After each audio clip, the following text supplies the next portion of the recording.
খালি বন্ধ হয়ে যাইতেছে ক্যামেরা আর কি। তো ক্যামেরা যেন বন্ধ না হয় এই জন্য আর কি বেসিক্যালি। যাই হোক, সালামু আলাইকুম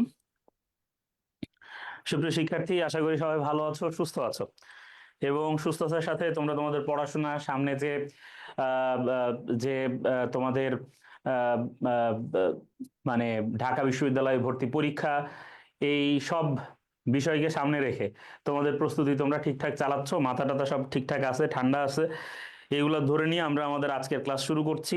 তোমরা কমেন্টে জানাইতে পারো যে তোমাদের মাথা আসলে ঠান্ডা আছে নাকি গরম আছে, কি অবস্থা, কি বিষয়, কি চিন্তা করছো, তোমাদের চিন্তাগুলো তোমরা আমাদের সাথে শেয়ার করতে পারো। হ্যাঁ, আমি তোমাদের কমেন্ট দেখবো। তোমরা যারা ফেসবুকে আমাদের সাথে যুক্ত হচ্ছ, ফেসবুকে তোমরা যারা আসে, শীতল সাহা যুক্ত হয়েছে, তোমরা যারাই যুক্ত হচ্ছ তাদেরকে আমি রিকোয়েস্ট করব যে তোমরা তোমাদের বন্ধুদেরকে আমাদের এই ক্লাসে অ্যাড করে দেবে। ক্লাসটা অত্যন্ত গুরুত্বপূর্ণ, 100টা প্রশ্ন থাকবে আন্তর্জাতিক বিষয়ে, প্রত্যেকটা প্রশ্নই সমান গুরুত্বপূর্ণ এবং প্রত্যেকটা প্রশ্নেরই সমান গুরুত্ব রয়েছে ঢাকা বিশ্ববিদ্যালয় ভর্তি পরীক্ষার জন্য।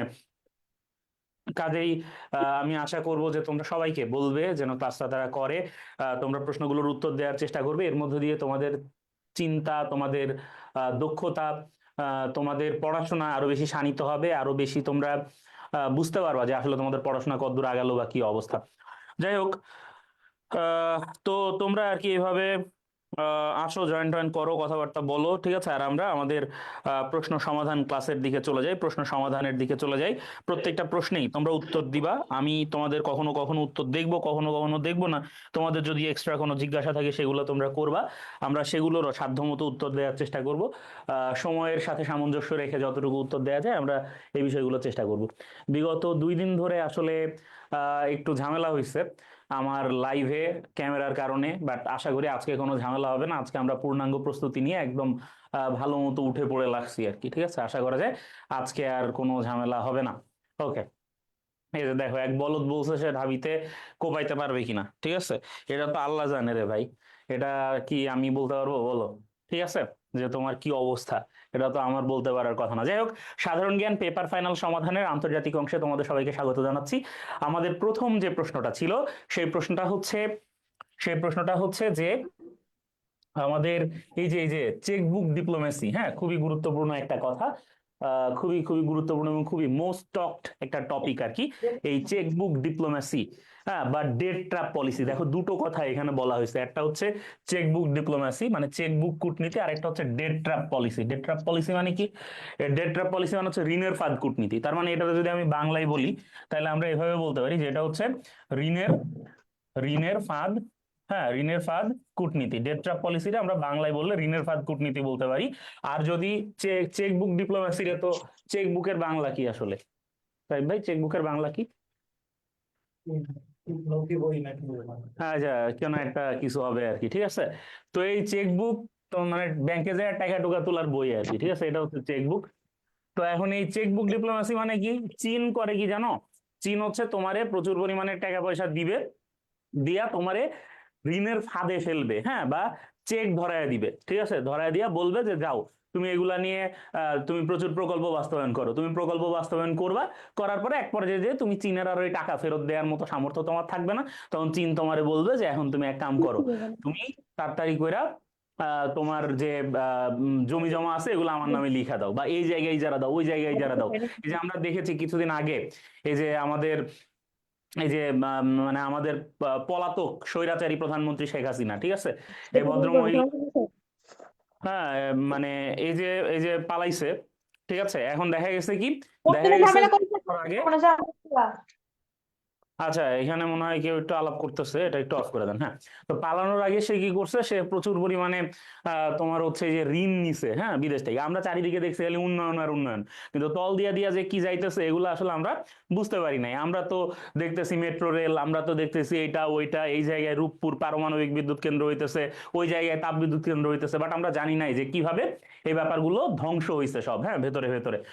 তাহলে এই যে চীনের কাছ থেকে প্রচুর মানে যতটুকু ঋণ নেওয়া হয়েছে, ধরো 300 টাকা ঋণ নিলে 100 টাকার কাজ হয় নাই, এরকম একটা ব্যাপার দেখা গেছে। তো এই কাজগুলো করে এইভাবে, এই ঋণ, প্রচুর পরিমাণে ঋণ দিয়ে আমাদের মতো যারা গরিব দেশ আছে এই গরিব দেশগুলোকে ফাঁদে ফেলে হচ্ছে চীন।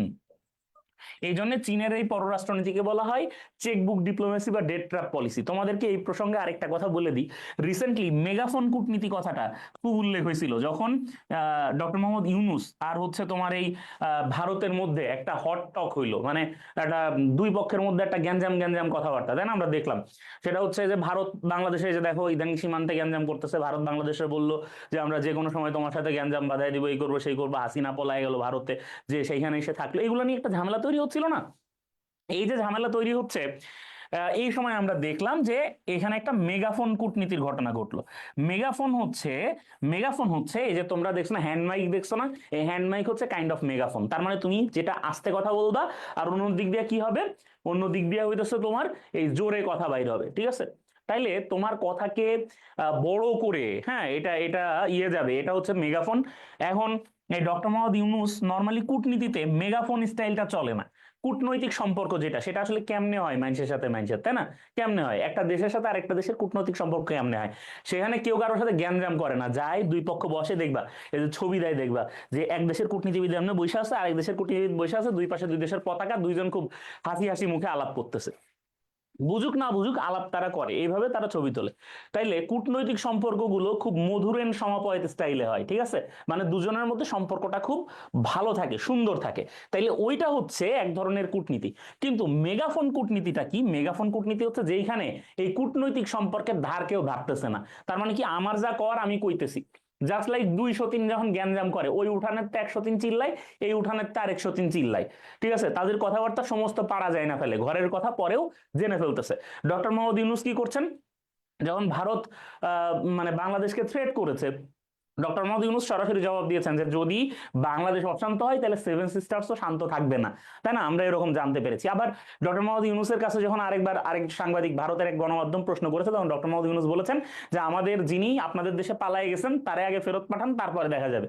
এই যে কথাবার্তা, এগুলো হচ্ছে কি, এগুলো হচ্ছে মেগাফোন কূটনীতির উদাহরণ। তাইলে মেগাফোন কূটনীতি বিষয়টা আশা করি আমরা বুঝতে পেরেছি। ওকে, তাইলে আমরা চেকবুক ডিপ্লোমেসি বা ডেট ট্র্যাপ পলিসি, মেগাফোন কূটনীতি জানলাম। এছাড়া চীনের আরেকটা কূটনীতি আছে বা চীনের আরেকটা বিদেশ নীতি আছে, যেটাকে আমরা বলি উলফ ওয়ারিয়র পলিসি। কি বলি? Wolf warrior policy. এটা হচ্ছে একটা আক্রমণাত্মক নীতি, উলফ ওয়ারিয়র পলিসি। এই উলফ ওয়ারিয়র পলিসি বা নেকড়ে, হ্যাঁ, এই যে নেকড়ে যোদ্ধা কূটনীতি, হ্যাঁ, নেকড়ে যোদ্ধা নীতি, নেকড়ে যোদ্ধা, হ্যাঁ, উলফ ওয়ারিয়র বা নেকড়ে যোদ্ধা নীতি। এই উলফ ওয়ারিয়র বা নেকড়ে যোদ্ধা নীতি, এটাও কিন্তু চীনের একটা নীতি। এটা হচ্ছে তোমরা দেখেছো যে ফিলিপাইনের সাথে চীন কিছুদিন পর পর গ্যাঞ্জাম বাঁধায়া দেয়, তাই না?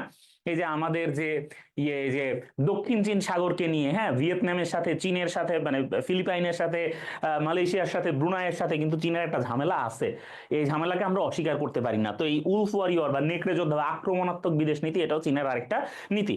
তাইলে চীনের এই নীতিগুলো ভাইয়া তোমরা একটু ভালো করে, বুঝবা, ঠিক আছে? ওকে, এরপরে 2 নম্বরে চলে যাই। মানব দেহে প্রথম মাংকি পক্স। এই মাংকি পক্স বর্তমানে একটা বিশাল মানে আকারে এটা ছড়াচ্ছে, হ্যাঁ। মাংকি পক্স জিনিসটা আমরা সবাই জানি। মাংকি পক্স জিনিসটা কি? মাংকি পক্স হইতেছে ভাই এক ধরনের বসন্ত, ঠিক আছে? বসন্ত মানে যে শীত চলে যাচ্ছে যে বসন্ত আসবে তা না, গায়ে যে গোটা গোটা ওঠে সেটা হচ্ছে মাংকি পক্স। এখন এই মাংকি পক্স যেটা, এই মাংকি পক্স সর্বপ্রথম কোন দেশের মধ্যে দেখা যায়? দেখো, পৃথিবীতে যতগুলো রোগ দেখা গেছে বেশিরভাগ রোগ আফ্রিকার কোন দেশে প্রথম, এরকম ভাইরাল কোন রোগ যেগুলো ভাইরাস বাহিত রোগ, হ্যাঁ, সেইগুলো সর্বপ্রথম দেখা গেছে আফ্রিকার কোন দেশে। আর এইখানে আফ্রিকার একমাত্র দেশ হইতেছে কঙ্গো।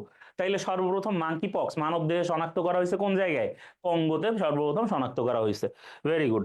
তাইলে এবার আমরা পরের স্লাইডটা একটু দেখা ফেলাই। পরের স্লাইডে আছে কয়লা মজুদে বিশ্বের শীর্ষ দেশ কোনটা? তার মানে কোন দেশে সবচেয়ে বেশি পরিমাণ কয়লা মজুদ করে রাখা আছে? কওছে কোনটাতে সবচেয়ে বেশি কয়লা মজুদ করে রাখা আছে? দেখি তোমরা ফেসবুকে যারা আছো তারা কি বলতে চাচ্ছ আসলে, হ্যাঁ। তাদের কথা নাকি কেউ শোনে না, এরকম একটা সিচুয়েশন ফেসবুকে, বুঝছো? এরা খুব দুঃখে আছে, হ্যাঁ? তো দুঃখে আসলে থাকার কোনো সুযোগ নাই। আমরা একটু দেখি ফেসবুকে যারা আছো তারা কি বলতে চাচ্ছ। তারা বলতে যাচ্ছে জনি বর্মন বলেছে নমস্কার। আচ্ছা ঠিক আছে, জনি বর্মন ভুল করেছিল, সে সরি বলে বলেছে কঙ্গো। ওকে, তার মানে আমরা দেখতে পাচ্ছি 1-2 জনই কমেন্ট করতেছে, অন্যরা কমেন্ট করতেছে না, নীরবে নীরবে দেখতেছে। কেন রে ভাই, তোমরা নীরবে নীরবে দেখো কেন? তোমাদের কি সমস্যা, হ্যাঁ? তোমরা কি ফ্যাসিস্ট? নীরবতা হচ্ছে ফ্যাসিস্টের ভাষা, মনে রাখবা, ঠিক আছে? ওকে, তাহলে দেখো সবচেয়ে কয়লা মজুদে বিশ্বের শীর্ষ দেশ কোনটা? যাই না রাখো যে বিশ্বের শীর্ষ দেশ হচ্ছে কোনটা।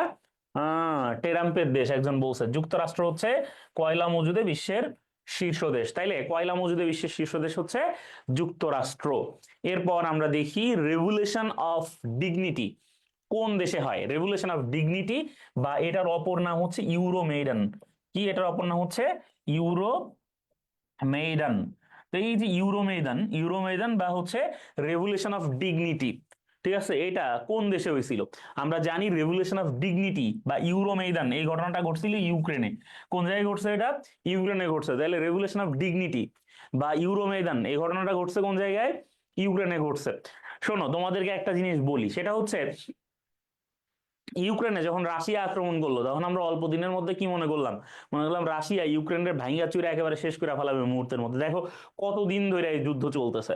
তার মানে একটা দেশ যত বড়ই হোক আরেকটা দেশকে খুব সহজে গ্রাস করে ফেলবে বা খুব সহজে এটা ধ্বংস করে ফেলবে, ব্যাপারটা এত সহজ না।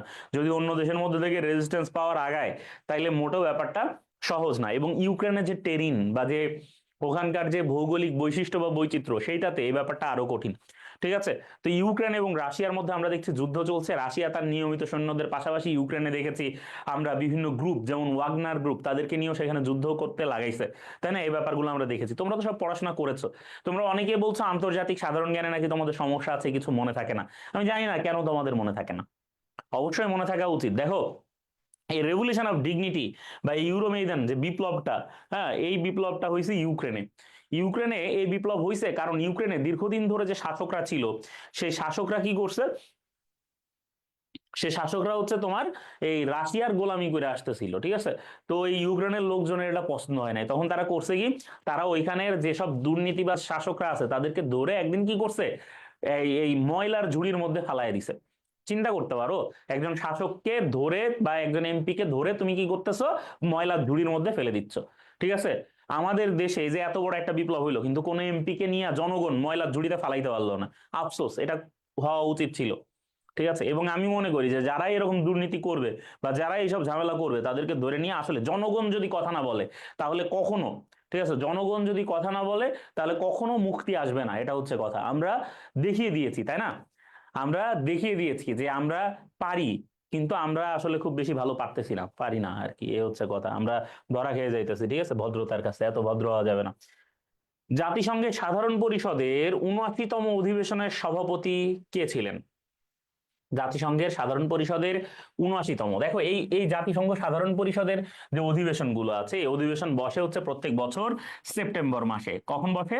প্রত্যেক বছর সেপ্টেম্বর মাসের তৃতীয় মঙ্গলবার, ঠিক আছে। তাহলে জাতিসংঘের সাধারণ পরিষদের অধিবেশনের টাইম হচ্ছে প্রত্যেক বছর সেপ্টেম্বর মাসের তৃতীয় মঙ্গলবার। তাহলে ২০২৪ সালেও সেপ্টেম্বর মাসের তৃতীয় মঙ্গলবার জাতিসংঘ সাধারণ পরিষদের অধিবেশন বসেছে। এই এইখানে এই যে এর অধিবেশনের একজন সভাপতি মনোনীত হয়ে থাকেন, নির্বাচিত হয়ে থাকেন, তিনি হচ্ছেন ফিলেমন ইয়াং। ফিলেমন ইয়াং কোন দেশের বলতো? ফিলেমন ইয়াং হচ্ছে কোন দেশের কও? ক্যামেরুনের। ফিলেমন ইয়াং কোন দেশের? ক্যামেরুনের, ঠিক আছে। ক্যামেরুনের ফিলেমন ইয়াং। আচ্ছা, তাইলে এই উনি ছিলেন ৭৯তম অধিবেশনের সভাপতি। আচ্ছা, এরপরে আমরা দেখি যে ইউএনইপি।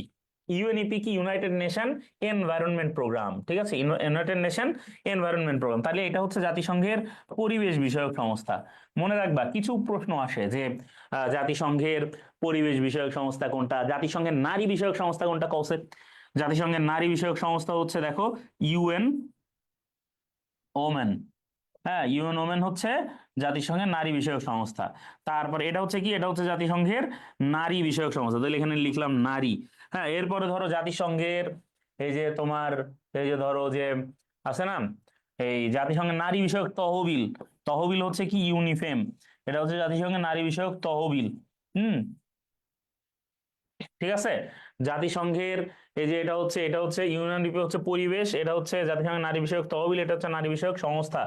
এরপরে যদি তোমাদের আমি জিজ্ঞেস করি যে জাতিসংঘের আম, আম, জাতিসংঘের এই যে উন্নয়ন বিষয়ক ইয়ে যেটা সংস্থা যেটা এটা হচ্ছে ইউএনডিপি, ঠিক আছে। তারপরে জাতিসংঘের এই যে তোমার এই বিজ্ঞান, হ্যাঁ, তারপরে এটা হচ্ছে ইউনেস্কো আর কি, ঠিক আছে, এডুকেশন তোমার হচ্ছে সায়েন্স অ্যান্ড কালচার, ঠিক আছে, এটা হচ্ছে কি ইউনেস্কো। মনে রাখবে এগুলো মাঝে মাঝে প্রশ্ন আসে আর কি, এভাবে ঘুরে ঘুরে। এখন ইউএনইপির সদর দপ্তর কোথায় বলো? এই গাধার দল, বলো, সব জুমে যারা আছো, ঠিক আছে, সদর দপ্তর কোথায় বলো? হুম, এটা তো সবাই পারবা আশা করি। হুম হুম, ইউএনইপি সদর দপ্তর কোথায়? একজন দুইজন মনে হয় পারছে। আয় রে, নিউ ইয়র্ক কয়, আয় রে গাদার দল। ইউএনইপি সদর দপ্তর হচ্ছে নাইরোবিতে, নাইরোবি। মনে রাখবা যে একজন মহিলা ছিলেন, একজন নারী, নারী, নারী চেনো? নারী, নারী মানে হচ্ছে মহিলা। দেখো এই নাইরোবিতে এই মহিলার নাম হচ্ছে ওয়াঙ্গারি মাথাই। কি নাম?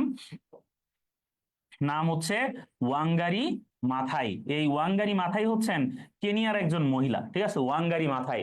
এই ওয়াঙ্গারি মাথাই কেনিয়াতে একটা বিশাল চালাইলেন, এটাকে কি বলে, একটা বিপ্লব। সেই বিপ্লবটার নাম হচ্ছে সবুজ বিপ্লব। কি বিপ্লব? সবুজ বিপ্লব, গ্রিন, আহ সবুজ বিপ্লব না, সরি, এটা হচ্ছে তোমার গ্রিন বেল্ট মুভমেন্ট। কি নাম? Green belt movement, green belt, হ্যাঁ, মুভমেন্ট, ঠিক আছে। তাহলে গ্রিন বেল্ট মুভমেন্ট চালালেন কে? Wangari Maathai. Green belt movement চালালেন। তিনি কি করলেন? তিনি ওই মানে কেনিয়ার যত এই যে প্রচার আছে, প্রচার কারা? প্রচার হচ্ছে যারা এই যে তোমার এই আফ্রিকার দেশগুলোতে যারা যে যে চিতাবাঘ, হরিণ, তারপরে এই যে তোমার ভাল্লুক, উল্লুক, তোমাদের মতো গাধা, এগুলা যারা শিকার করে মেরে ফেলে, তারা হচ্ছে প্রচার। মেরে ফেলে এদের চামড়া টামড়া সব খুলে নিয়ে যায়। ওই যে আগে বাংলা সিনেমায় দেখতা না, যে যে জমিদারদের ঘরের দেয়ালে যে চৌধুরী সাহেবরা যেখান থেকে রাইফেল খুলে নিত, তার পাশে একটা চিতাবাঘ এরকম করে পড়ে থাকতো। এই যে যে চিতাবাঘ পড়ে থাকতো, এগুলা সব প্রচাররা, ঠিক আছে, এগুলা করতো আর কি, ঠিক আছে।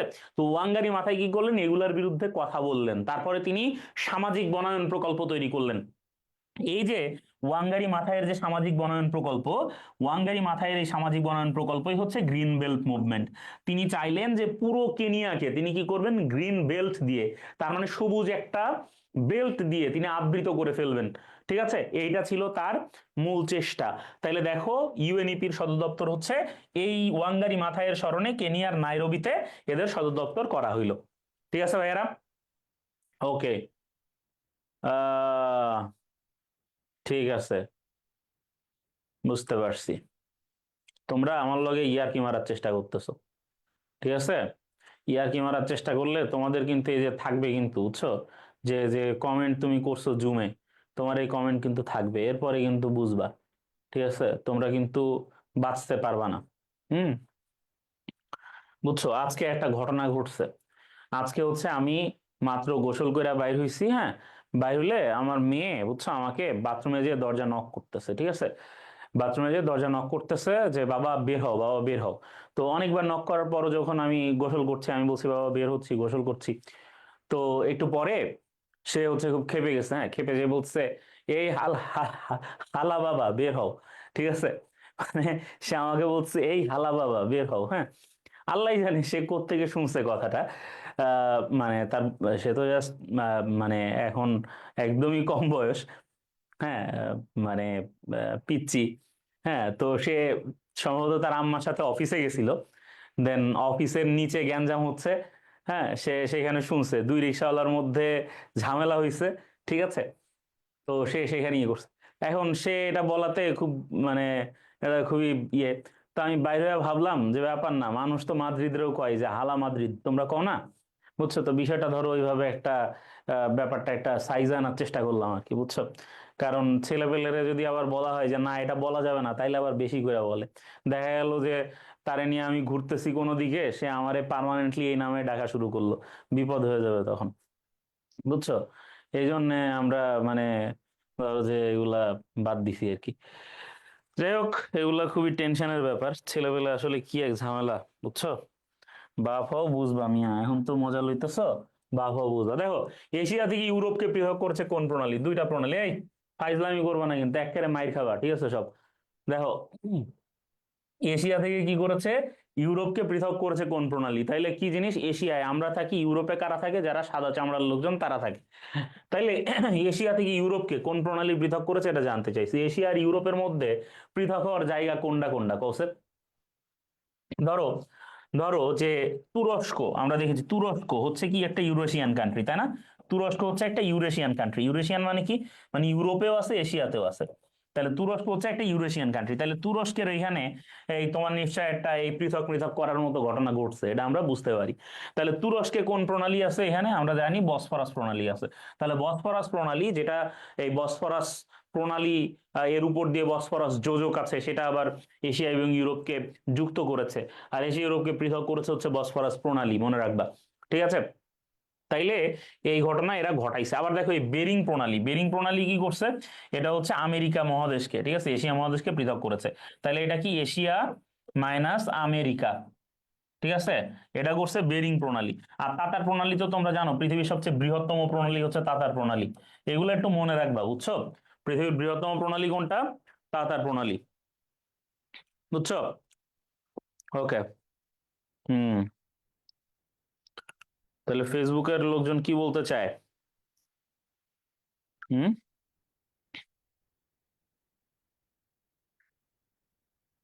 আচ্ছা, যা বলতে চাই বলুক গা। দেখো, ওকে। আচ্ছা, আর বাবেল মানদেব প্রণালীর কথা তো বলেছি ভাই। বাবেল মানদেব প্রণালী হচ্ছে এশিয়া থেকে আফ্রিকাকে পৃথক করেছে। দেখো, বাবেল মানদেব প্রণালীকে বলা হয় গেট অফ টিয়ার্স বা অশ্রুর দরজা। ঠিক আছে? বাবেল মানদেব প্রণালী সবচেয়ে গুরুত্বপূর্ণ প্রণালী। বাবেল মানদেব আর হরমুজ, মনে রাখবা। এই দুইটা প্রণালী হচ্ছে বাণিজ্যের জন্য সবচেয়ে গুরুত্বপূর্ণ প্রণালী। আরে ভাই, আমি কি তাতার প্রণালীকে দীর্ঘতম বলছি? গুরু মানে লিখছে দীর্ঘতম প্রণালী তো মালাক্কা, যে না আমি জানি না। এরা বলেছি বৃহত্তম প্রণালী তাতার প্রণালী। ওকে, ঠিক আছে। এরপরে দেখো, নর্ডিক টাইগার বলা হয় কোন দেশকে? নর্ডিক টাইগার বলা হয় কোন দেশ? দেখো, পৃথিবীর যে একদম উত্তর দিকের যে দেশ আছে, আমরা জানি উত্তর দিক হচ্ছে এই দিক, উপর দিকটা হচ্ছে উত্তর দিক। তাহলে পৃথিবীর একদম উত্তর দিকে যে দেশগুলো আছে, তার মধ্যে আমরা জানি এই যে Finland, Iceland, Norway, Denmark, Sweden, ঠিক আছে? হ্যাঁ, Finland, Iceland, Norway, Denmark, Sweden, এগুলোর বলা হয় স্ক্যান্ডিনেভিয়ান দেশ। এগুলোর কি বলা হয়? স্ক্যান্ডিনেভিয়ান দেশ বলা হয়, ঠিক আছে? ওকে, এগুলার বলা হয় স্ক্যান্ডিনেভিয়ান দেশ। হ্যাঁ, দেখো, এই যে স্ক্যান্ডিনেভিয়ান দেশ, যে দেশগুলোরে বলা হচ্ছে, এই দেশগুলোর মধ্যে এগুলোর আবার নর্ডিক দেশও বলে। এবং এই দেশগুলোর মধ্যে কিন্তু একটা আছে কি, নর্ডিক টাইগার। কি আছে? নর্ডিক টাইগার আছে। হ্যাঁ, এই তো অনেকেই সঠিক উত্তর দিচ্ছ তোমরা, ঠিক আছে? অনেকেই তোমরা সঠিক উত্তর দিচ্ছ। দেখো, এই নর্ডিক টাইগার বলা হয় আইসল্যান্ডকে। কি বলা হয়? এই নর্ডিক দেশগুলোর মধ্যে নর্ডিক টাইগার বলা হয় আইসল্যান্ডকে। আইসল্যান্ডকে একই সাথে বলা হয় আগুনের দ্বীপ। কি বলা হয়? বলা হয় আগুনের দ্বীপ। তাইলে আইসল্যান্ডকে একই সাথে বলা হচ্ছে আগুনের দ্বীপ, ঠিক আছে? নরওয়ের এই নাম হচ্ছে কি? নরওয়ে হচ্ছে কি? নরওয়ে হচ্ছে নিশীথ সূর্যের দেশ, তাই না? নরওয়ে হচ্ছে নিশীথ সূর্যের, ঠিক আছে? নরওয়ে হচ্ছে কি, নিশীথ সূর্যের দেশ। এরপরে এই যে ফিনল্যান্ড, হ্যাঁ, ফিনল্যান্ড কি? ফিনল্যান্ড হচ্ছে হাজার হ্রদের দেশ। ফিনল্যান্ড কি? হাজার হ্রদের দেশ, ঠিক আছে? এগুলো হচ্ছে ভৌগোলিক উপনাম। তোমরা এসব একটু মনে টনে রাখতে পারো, ঠিক আছে? মনে টনে রাখলে দেখবা পরীক্ষার মধ্যে হুট করে কাজে লেগে গেছে, ঠিক আছে? দেখবা যে হঠাৎ করে কাজে লেগে গেছে, ঠিক আছে? নাইলে পরে কিন্তু এটা পস্তাবা, ঠিক আছে? মনে হবে পরীক্ষায়, রে ভাইয়া বলছিল, আর একটু মনে রাখলে কত উপকার হইতো। সাম্য, স্বাধীনতা, ভ্রাতৃত্ব, ফরাসি বিপ্লবের অমর স্লোগানের স্রষ্টা হচ্ছেন জা জ্যাক রুশো। সাম্য, স্বাধীনতা, ভ্রাতৃত্ব অথবা সম্পত্তির পবিত্র অধিকার, তাই না? তাইলে এই সব জিনিসপাতি কে বলছে? ফরাসি বিপ্লবের অমর স্লোগানের স্রষ্টা হচ্ছেন জা জ্যাক রুশো, ঠিক আছে? রুশো কিন্তু ফ্রান্সের দার্শনিক ছিলেনই না। হ্যাঁ, বাট তিনি ফ্রান্সের এই ফরাসি বিপ্লবের অমর স্লোগানের স্রষ্টা। আবার ভলতেয়ার একটা অস্থির কথা বলছেন। ভলতেয়ার বলছেন, তোমার মতের সাথে আমার মতের মিল নাই হতে পারে, কিন্তু তোমার মত প্রকাশের স্বাধীনতার জন্য আমি আমার জীবন দিতে প্রস্তুত। কি অসাধারণ একটা কথা বলছে, তাই না? তাইলে এই ভলতেয়ার আর যা জ্যাক রুশো, এরা দুইজন হচ্ছে ফরাসি বিপ্লবের অন্যতম ওই সময়কার বিখ্যাত চিন্তক, ঠিক আছে? আবার এই মন্টেস্কু, তিনি হচ্ছেন ক্ষমতা স্বতন্ত্রীকরণ নীতির প্রবক্তা। তিনি হচ্ছেন কি? তিনি হচ্ছেন ক্ষমতা স্বতন্ত্রীকরণ নীতির প্রবক্তা আর কি। ক্ষমতা স্বতন্ত্রীকরণ নীতি, তার মানে এই যে আমরা যে দেখি না যে আমলারা এক একজন এক এক রকম ক্ষমতা প্রাপ্ত হবে, এই ব্যাপারটা করছে কেডা? মন্টেস্কু করছে। আর ম্যাক্সমিলিয়ান রোবস্পিয়ার হচ্ছে, তিনি ওই যে গিলোটিনে মৃত্যুদণ্ড দিয়েছিলেন প্রচুর পরিমাণে লোকজনকে, ঠিক আছে? ফরাসি বিপ্লবের অন্যতম ভাবশিষ্য তিনি, ঠিক আছে? ফরাসি বিপ্লবের সফল করেন এবং পরে প্রতি বিপ্লবে নিহত হন আর কি, ঠিক আছে? রোবস্পিয়ারকেও গিলোটিনে মৃত্যুদণ্ড দেওয়া হয়েছিল, নৈরাজ্যের রাজত্ব কায়েম করেছিলেন তিনি। এইসব ব্যাপার স্যাপার আমরা জানি। 10 নম্বর প্রশ্ন দেখো, জাতিসংঘের কোন সংস্থার কাজ বর্তমানে স্থগিত হয়ে আছে? ওসি পরিষদ। ওসি পরিষদের অপর নাম হচ্ছে ট্রাস্টিশিপ কাউন্সিল। এই ট্রাস্টিশিপ কাউন্সিলের কাজ ছিল যেসব দেশ স্বাধীন হইতে চায় এটিরে চিপাচাপা দিয়া স্বাধীন ঘোষণা করা বা স্বাধীনতা ঘোষণা করতে এটিরে আন্তর্জাতিক বিভিন্ন রকম হেল্প টেল্প করা। বাট এই ওসি পরিষদের কাজ বর্তমানে স্থগিত হয়ে আছে। ওসি পরিষদের সর্বশেষ এলাকা ছিল হচ্ছে পালাউ। ঠিক আছে, পালাউ স্বাধীন হয়ে যাওয়ার পরের দিব দেশ, এর পরের গিয়া ওসি পরিষদের বর্তমানে আর কোনো কার্যক্রম নাহি। বুঝছো? নেই মানে হচ্ছে নেই, না। বুঝছো কিনা? ওকে। 11 নম্বর প্রশ্ন দেখো, হর্ন অফ আফ্রিকার জলদস্যুদের থেকে চীনের জাহাজ রক্ষার জন্য চীন ঘাঁটি বানাবে না। চীন অলরেডি ঘাঁটি বানায় ফেলাইছে কোন দেশে? ঠিক আছে, এই চীন ঘাঁটি বানাইছে জিবুতিতে, এবং জিবুতিতেই হচ্ছে দেশের বাইরে চীনের প্রথম ঘাঁটি। দেশের বাইরে একম মানে হচ্ছে প্রথম। ঠিক আছে, চীনের বাইরে প্রথম ঘাঁটি কোন জায়গায়? জিবুতিতে। এই গাধার দল, একটু আওয়াজ মাওয়াজ দাও, কি অবস্থা ভাই? তোমরা তো মনে হচ্ছে যে একেবারে, তোমরা মনে হইতেছে যে ঘুমাই গেছো। এটা কি, কোথায়? নাকি আমার ফোনই ঘুমায় গেছে? হ্যাঁ, এটা কেমন কথা হইলো ভাই? এটা মানতে পারতেছি না। দাঁড়াও, ফোন টোন তো হ্যাং ট্যাং হয়ে গেছে মনে হয়। হ্যাঁ, দাঁড়াও, দেখতেছি। আরে, তো লোডও নেয় না, কি সিচুয়েশন রে ভাই? হুম, দাঁড়াও, এই যে লোড নিচ্ছে, আমরা দেখছি। হ্যাঁ, এই তো রিদওয়ানুল মুজাহিদ বলছে আছি ভাই। ধন্যবাদ ভাইয়া, তুমি যে আসো এটা জেনে ভালো লাগলো। হ্যাঁ, লিলিপুট রাফি আসছে আবার। হ্যাঁ, মানে কি এক সিচুয়েশন, ব্যাপার না, লিলিপুটেরা বড় হবে একদিন, সমস্যা নেই। দেখো, তাইলে তোমরা একটু মাঝে মাঝে একটু কমেন্ট টমেন্ট করবা, ঠিক আছে, একটু হাই হ্যালো দিবা, তাইলে না বুঝবো। দেখো, সবচেয়ে বেশি গ্র্যান্ড স্লাম জেতা টেনিস প্লেয়ার কে? বলো। এটা খেলাধুলা থেকে আসা প্রশ্ন সরাসরি, এবং সাম্প্রতিক খেলাধুলা। এখন পর্যন্ত সবচেয়ে বেশি গ্র্যান্ড স্লাম জিতছে, ঠিক আছে, কোন টেনিস প্লেয়ার? সবচেয়ে বেশি গ্র্যান্ড স্লাম জেতা টেনিস প্লেয়ার কে? অপশনে আছে নোভাক জোকোভিচ, অপশনে আছে রাফায়েল নাদাল, তারপরে কি আছে অপশনে? অপশন আছে রজার ফেদেরার, অপশনে আছে রড লেভার। এখন এটা নাদাল আর জোকোভিচের মধ্যে মারামারি লাগবে আমি জানি। ঠিক আছে, তোমরা অর্ধেক বলবা নাদাল, অর্ধেক বলবা জোকোভিচ। ঠিক আছে, এটা আমি জানি, এবং অনেকে এটা আন্দাজি আন্দাজি তোমরা ঢিল মারবা। কিন্তু এটা তো আন্দাজি ঢিল মারার কাজ না ভাই, এটা তো কারেন্ট অ্যাফেয়ার্স পড়লে একটু পারা যাইতো। তাইলে কেন তোমরা একটু কষ্ট করে কারেন্ট অ্যাফেয়ার্সটা পড়ো না? ঠিক আছে, কেন তোমরা কষ্ট করে একটু কারেন্ট অ্যাফেয়ার্স পড়ো না বলো? অবশ্যই অবশ্যই তোমাদের পড়া উচিত। দেখো, যে ভদ্রলোক এইটা এইটা জিতছেন, যে ভদ্রলোক, মনে রাখবা, যে ভদ্রলোক এই সবচেয়ে বেশিবার গ্র্যান্ড স্লাম জিতছেন টেনিস প্লেয়ার হিসেবে, তাকে বলা হয় ক্লে কোর্টের রাজা। তার মানে মাটির কোর্ট যেটা, ঠিক আছে, ক্লে কোর্ট, গ্রাস কোর্ট, কয়েক রকম কোর্ট আছে, বুঝছো টেনিসে। ক্লে কোর্টের রাজা বলা হয় তাকে, ক্লে কোর্টের রাজা বলা হয় রাফায়েল নাদালকে। কাকে বলা হয়? রাফায়েল নাদালকে। ঠিক আছে, স্পেনের রাফায়েল নাদাল, ঠিক আছে, তিনি হচ্ছেন বর্তমানে সবচেয়ে বেশি গ্র্যান্ড স্লাম জেতা টেনিস প্লেয়ার। ওকে ভাইয়া, ঠিক আছে। হুম, ঠিক আছে, এরপরে আমরা দেখি 96তম অস্কার পুরস্কার প্রাপ্ত সেরা চলচ্চিত্রটির নাম কি? 96তম অস্কার পাইছে কোন চলচ্চিত্র? আমরা, এটা এটা পারবে না এরকম লোকজন মনে হয় নাই, সবাই পারবে তাই না? বলো। আরে, বলে দিই, ওপেনহাইমার পাইছে ভাই। ওপেনহাইমার পাইছে অস্কারে সেরা চলচ্চিত্র পুরস্কার পাইছে ওপেনহাইমার। আচ্ছা, 47তম মার্কিন প্রেসিডেন্ট কে? 47তম মার্কিন প্রেসিডেন্ট কে?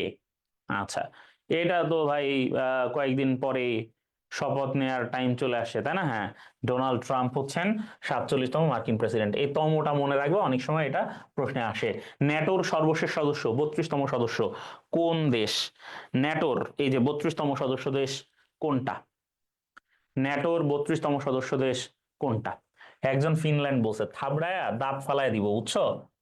এই যে আমি একটু পরে দেখবো উত্তর যে করছো না জুমে, আমি একটু পরে দেখবো যে কোন গাধা এটা উত্তর দিছে আর কি। ঠিক আছে, ন্যাটোর সর্বশেষ দেশ হচ্ছে, 32তম সদস্য দেশ হচ্ছে সুইডেন।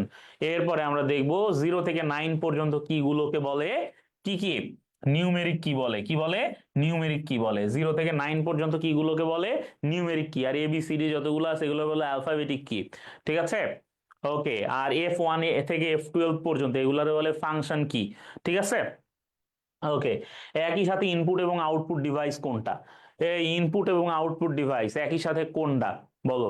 ইনপুট এবং আইসিটি থেকে আসা প্রশ্ন, ইনপুট এবং আউটপুট ডিভাইস দেখি। ইনপুট এবং আউটপুট ডিভাইস একই সাথে কোনটা? যদি ইনপুট দিলে সেটা আবার আউটপুটও দেয় ভাই। টাচ স্ক্রিন, এই যে দেখো এইখানে আমি এটা কি করতেছি, টাচ করতেছি, এটা একটা ইনপুট দিলাম, এটা একটা ইনপুট দিলাম, এটা একটা ইনপুট দিলাম, দিলে এটা কি আউটপুট দিচ্ছে না আমার, আবার দেখাচ্ছে না যে আমি কি ঘটনাটা ঘটাইছি সেটা।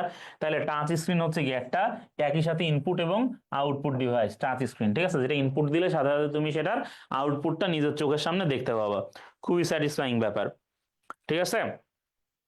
ওকে, এরপরে আমরা দেখি কোন ব্যক্তির কোন সাহিত্যকর্ম গবেষণা কর্ম নকল করাকে প্রযুক্তির ভাষায় বলে প্লেজিয়ারিজম বা প্লাগারিজম আর কি, ঠিক আছে। এটা হচ্ছে কি বলে, সাহিত্যকর্ম গবেষণা কর্ম এগুলো নকল করা, ঠিক আছে, সেটাকে বলা হচ্ছে প্লাজারিজম। আচ্ছা, এরপর আমরা দেখি কাট কপি পেস্টের জনক, আরে ভাই এই যে কন্ট্রোল সি, হ্যাঁ কন্ট্রোল সি, হ্যাঁ কন্ট্রোল ভি, কন্ট্রোল এক্স, হ্যাঁ এই এই শর্টকাট গুলা এগুলা ল্যারি টেসলার এগুলা চালু করছেন। এবং আমরা যারা ইউনিভার্সিটি লেভেলে এই বয়সে পড়াশোনা শেষ করে বাইরে হইছি এবং যারা ফেসবুকে রেগুলার স্ট্যাটাস দিই, তারা এই ল্যারি টেসলারের কাছে কৃতজ্ঞ ভাই। সে আমাদের জীবন রক্ষা করেছে, না হলে মানুষজন খালি ধরো যে এই নিজে লিখতে লিখতে লিখতে লিখতে শেষ হয়ে যেত, বাট তিনি কপি পেস্ট কাট এগুলা তিনি তৈরি করছেন আর কি, ঠিক আছে। তিনি ল্যারি টেসলার, আমরা সবাই তার প্রতি শ্রদ্ধা জানাই। আইসিজের, আইসিজে হচ্ছে ইন্টারন্যাশনাল কোর্ট অফ জাস্টিস, কি জিনিস? আন্তর্জাতিক ন্যায় বিচার আদালত। এটাকে কি বলে? ন্যায় বিচার আদালত বলে। তাহলে আন্তর্জাতিক ন্যায় বিচার আদালত, এই আদালতের প্রধান কে? আদালতের প্রধান হচ্ছেন একজন সভাপতি। মানে আন্তর্জাতিক ন্যায় বিচার আদালতের প্রধানকে কি বলে? সভাপতি বলে, ঠিক আছে। তিনিও একজন আইনজীবী, কিন্তু তিনি সভাপতি। তার নাম হচ্ছে নওয়াব সালাম। হ্যাঁ, তাইলে আইসিজে এর বর্তমান প্রধান হচ্ছে নওয়াব সালাম। বিশ্বের সবচেয়ে বড় অর্থনৈতিক মন্দার ঘটনা ঘটেছিল 1929-30 অর্থ বছরে। এইটারে বলে দ্য গ্রেট ডিপ্রেশন। কি বলে এটারে? দ্য গ্রেট ডিপ্রেশন বলে। এই দ্য গ্রেট ডিপ্রেশন যে দেশগুলা এই গ্রেট ডিপ্রেশন সার্ভাইভ করতে পারছিল তারাই কিন্তু পরবর্তীতে উন্নত দেশ হয়েছে। 1929-30 অর্থ বছরে হয়েছিল এটা, ঠিক আছে। এই গ্রেট ডিপ্রেশন বা এই মহামন্দার যে ঘটনাটা, এই মহামন্দা বা গ্রেট ডিপ্রেশনের ঘটনাটা সামাল দেয় ইউএসএ। ইউএসএ এটা সামাল দিয়েছিল কার নেতৃত্বে? এটা সামাল দিয়েছিল হচ্ছে তোমার এই যে ফ্রাঙ্কলিন ডি রুজভেল্ট, এফডিআর এর নেতৃত্বে, ঠিক আছে। ফ্রাঙ্কলিন ডি রুজভেল্ট তিনি কি করছিলেন? তিনি নিউ ডিল নামে একটা ব্যবস্থা চালু করছিলেন। কি করছিলেন? নিউ ডিল নামে তিনি একটা ব্যবস্থা চালু করছিলেন। তাইলে ফ্রাঙ্কলিন ডি রুজভেল্ট কি করলেন? নিউ ডিল নামে নতুন একটা ব্যবস্থা তিনি চালু করলেন, এবং এই নিউ ডিল ব্যবস্থা চালু করার মাধ্যমে তিনি এই অর্থনৈতিক মন্দাকে ট্যাকেল করলেন, অর্থনৈতিক মন্দাকে তিনি ঠেকাইলেন। নাইলে কিন্তু ভাই অবস্থা খুবই খারাপ ছিল, শোচনীয় ছিল, কঠিন অবস্থা ছিল, ঠিক আছে। ওকে, কোনটি স্থায়ী ভোগ্য দ্রব্য নয়? কোনটি স্থায়ী ভোগ্য দ্রব্য নয়? স্থায়ী ভোগ্য দ্রব্য কোনটা? যেটা বারবার ভোগ করা যায়, কিন্তু যেটা একবার খাইলেই ধ্বংস হয়ে যায়। হ্যাঁ, ধরো টিভি, তুমি একবার দেখলা, সাথে সাথে তো এটা জ্বলে পুড়ে ছারখার হয়ে যাবে না, তাই না? মানে ধরো তুমি টিভির দিকে তাকাইলা আর অমনি তোমার চোখ থেকে রে বের হয়ে টিভি ধ্বংস হয়ে গেল, এমন তো হয় না। কাজেই টিভি তুমি কি করতে পারো? বারবার দেখতে পারো। ফ্রিজ তুমি বারবার এটাতে খাবার রাখতে পারো। খেলার মাঠ তুমি বারবার যায় খেলতে পারো, ঠিক আছে। এটা ধ্বংস হবে না, কিন্তু খাবার ভাই তুমি একবার খায়া ফেলাবা, লগে লগে ধরো যে জিনিসটা ধ্বংস, শেষ, বরবাদ, ঠিক আছে। ওকে, তারপরে দেখো সমাজতান্ত্রিক অর্থব্যবস্থার বৈশিষ্ট্য নয় কোনটি? সমাজতান্ত্রিক অর্থব্যবস্থা কি ভাই? সমাজতান্ত্রিক অর্থব্যবস্থার মূল কথা হচ্ছে ভাই এখানে কি, এখানে কোনো কোনো ব্যক্তি মালিকানা থাকবে না, ঠিক আছে। তাইলে সামাজিক মালিকানা হবে, তারপরে কেন্দ্রীয় পরিকল্পনা থাকবে, অবাধ প্রতিযোগিতার অভাব হবে, থাকবে না, কিন্তু ব্যক্তিগত মুনাফার উপস্থিতি এখানে থাকতে পারবে না। তাইলে সমাজতান্ত্রিক অর্থব্যবস্থার বৈশিষ্ট্য নয় হচ্ছে ব্যক্তিগত মুনাফার উপস্থিতি। সমাজতান্ত্রিক অর্থব্যবস্থায় কোনো ব্যক্তিগত মুনাফা, ব্যক্তিগত মালিকানা এই বিষয়গুলো থাকে না। ব্যক্তি মালিকানা, ব্যক্তিগত মুনাফা এই বিষয়গুলো থাকে না, ঠিক আছে। ওকে, বাংলাদেশ মার্কিন যুক্তরাষ্ট্র থেকে খাদ্য সাহায্য লাভ করে কোন রেজুলেশন অনুযায়ী? একটা রেজুলেশন অনুযায়ী বাংলাদেশ মার্কিন যুক্তরাষ্ট্র থেকে পায় হচ্ছে গম। কি পাই? গম পাই। পিএল 480 বলে এটারে। পিএল 480 যে রেজুলেশন আছে, এই রেজুলেশনের আওতায় বাংলাদেশ মার্কিন যুক্তরাষ্ট্রতে প্রচুর পরিমাণে খাবার হিসেবে গম পায় আর কি। অর্থ সরবরাহ বেড়ে গেলে কি হয় ভাই? অর্থ সরবরাহ যদি বাইরে যায় তখন কি হয়? তখন দেখো তোমার কাছে মনে হবে ভাই অভাব দূর হয়, জীবনযাত্রার মান উন্নয়ন হয়, খাবার দাবারের মান ভালো হয়, এটি মনে হবে, কিন্তু আসলে ঘটনা এটা না। সবচেয়ে বেশি যেটা হয় সেটা হচ্ছে মূল্যস্ফীতি হয়। তার মানে মানুষের কাছে প্রচুর পরিমাণে টাকা থাকে, আর যখন প্রচুর পরিমাণে টাকা মানুষের কাছে থাকে তখন মানুষ টাকার গরমে ফুটানি দেখাইতে যায়, বেশি দামে জিনিসপাতি কিনা ফেলায়, ঠিক আছে। তাইলে মূল্যস্ফীতি বা মুদ্রাস্ফীতি এই বিষয়টা একটা আরেকটার সাথে সম্পর্কিত, এবং যখন মানুষের কাছে টাকা থাকে, পকেট গরম থাকে, তখন মানুষ স্বাভাবিক এইটা বাজারে এইটা প্রচলিত হয়ে যায়, এবং তখন মানুষ ব্যাগ ভর্তি করে টাকা নেয় আর পকেটে করে বাজার নিয়ে আসে। ঠিক আছে, বাংলাদেশের জন্য সামনে আরো বড় মুদ্রাস্ফীতি বা মূল্যস্ফীতি ওয়েট করছে। ঠিক আছে, কারণ হচ্ছে যে পরিমাণ টাকার ছড়াছড়ি ছিল বিগত সময়ে, এখন সেই টাকাগুলো বের হওয়া শুরু করছে, সারফেসের উপরে আসা শুরু করছে। ঠিক আছে, এখন এই সারফেসের উপরে আসা টাকাকে সামাল দিতে যে আমাদের মতো যারা ছোট মানুষ আছে, আমরা যারা ছোট মধ্যবিত্ত মানুষ, তাদেরকে একদম মানে প্রাণ ওষ্ঠাগত হয়ে যাবে আর কি, সোজা কথা। পরিপূরক দ্রব্যের উদাহরণ কোনটা? দেখো, পরিপূরক দ্রব্য কোনটা?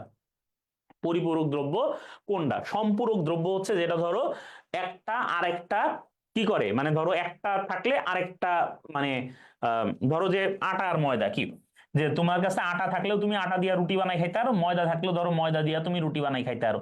চিনিও মিষ্টি, গুড়ও মিষ্টি, সেম জিনিস। চা এবং কফি একটা খাইলে হয়, মানুষজন জিজ্ঞেস করে না ভাই চা না কফি, জিজ্ঞেস করে না? জিজ্ঞেস করে। তার মানে এইগুলা হইতেছে কি, এগুলো হচ্ছে সম্পূরক দ্রব্য। আর এই অকটেন আর গাড়ি হচ্ছে পরিপূরক দ্রব্য। তার মানে ধরো একটা জিনিস কিনলে তোমার আরেকটা দরকার হবে। ঠিক আছে, একটা জিনিস কিনলে তোমার আরেকটা জিনিস দরকার হবে। তোমার বাসায় খিচুড়ি করা দরকার, তার মানে চাল কিনলে যখন তুমি দোকানে যাবা পোলাওয়ের চাল কিনবা, তখন দেখবা আপনা আপনি দোকানদার জিজ্ঞেস করে ভাই ঘি লাগবে না, হ্যাঁ, তারপরে দারুচিনি লাগবে না, এরকম জিজ্ঞেস করে না? কারণ কি, এগুলো হচ্ছে একটা আরেকটার কি পরিপূরক দ্রব্য। তার মানে তুমি কিনছো, হ্যাঁ, কিছু কিনলে জিজ্ঞেস করে যে ভাই আপনার এটা লাগবে না, কারণ আপনি খিচুড়ি খাবেন, চাল কিনলে ডাল লাগবে, ঠিক আছে, পেঁয়াজ রসুন লাগবে, এগুলো জিজ্ঞেস করে দেখবে বাজারে গেলে। তার মানে হচ্ছে এই অকটেন, মানে গাড়ি কিনলে তো তোমার অকটেন লাগবে, তাই না? কারণ গাড়ি কিনা তুমি তো আর এমনি এমনি ঠেলে ঠেলে বাড়ি আনবে না, এ হচ্ছে কথা। কাজে পরিপূরক দ্রব্য হচ্ছে যেটা একটা কিনলে আরো একটা জিনিস, ওটার পাশাপাশি আরো একটা দ্রব্য রিকোয়ার্ড হয়, দরকার হয়, প্রয়োজন হয়, চাহিদা তৈরি হয়, সেটা হচ্ছে পরিপূরক দ্রব্য। আর যেটা একটা আরেকটার মানে দুইটারই সেম ধর্ম, হ্যাঁ, সেটা হচ্ছে তোমার মানে একই ধর্মের জিনিস, এটা হচ্ছে তোমার সম্পূরক দ্রব্য। যেমন এই যে চায়ের বদলে কফি, চিনির বদলে গুড়, দুইটাই মিষ্টি, ঠিক আছে, আটার বদলে ময়দা, হ্যাঁ, এরকম যেটা একটা আরেকটার বদলে ব্যবহার করা যায়। ওকে, এরপরে দেখো নিলাম তত্ত্বের জনককে। ঠিক আছে, নিলাম তত্ত্বের জনককে, এটা কও তাড়াতাড়ি করে। নিলাম তত্ত্ব, ঠিক আছে, এটা হচ্ছে একটা আধুনিক অর্থনীতির একটা আধুনিক তত্ত্ব হচ্ছে নিলাম তত্ত্ব।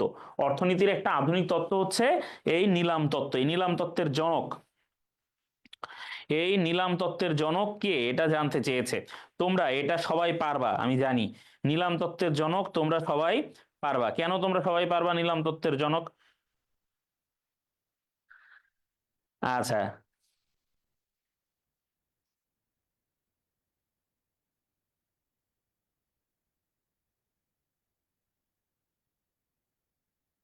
আচ্ছা, দেখো, নিলাম দত্তের জনক পারবা কারণ এটা কিন্তু কয়েকটা পরীক্ষায় আসছে, বুঝছো, এর আগে।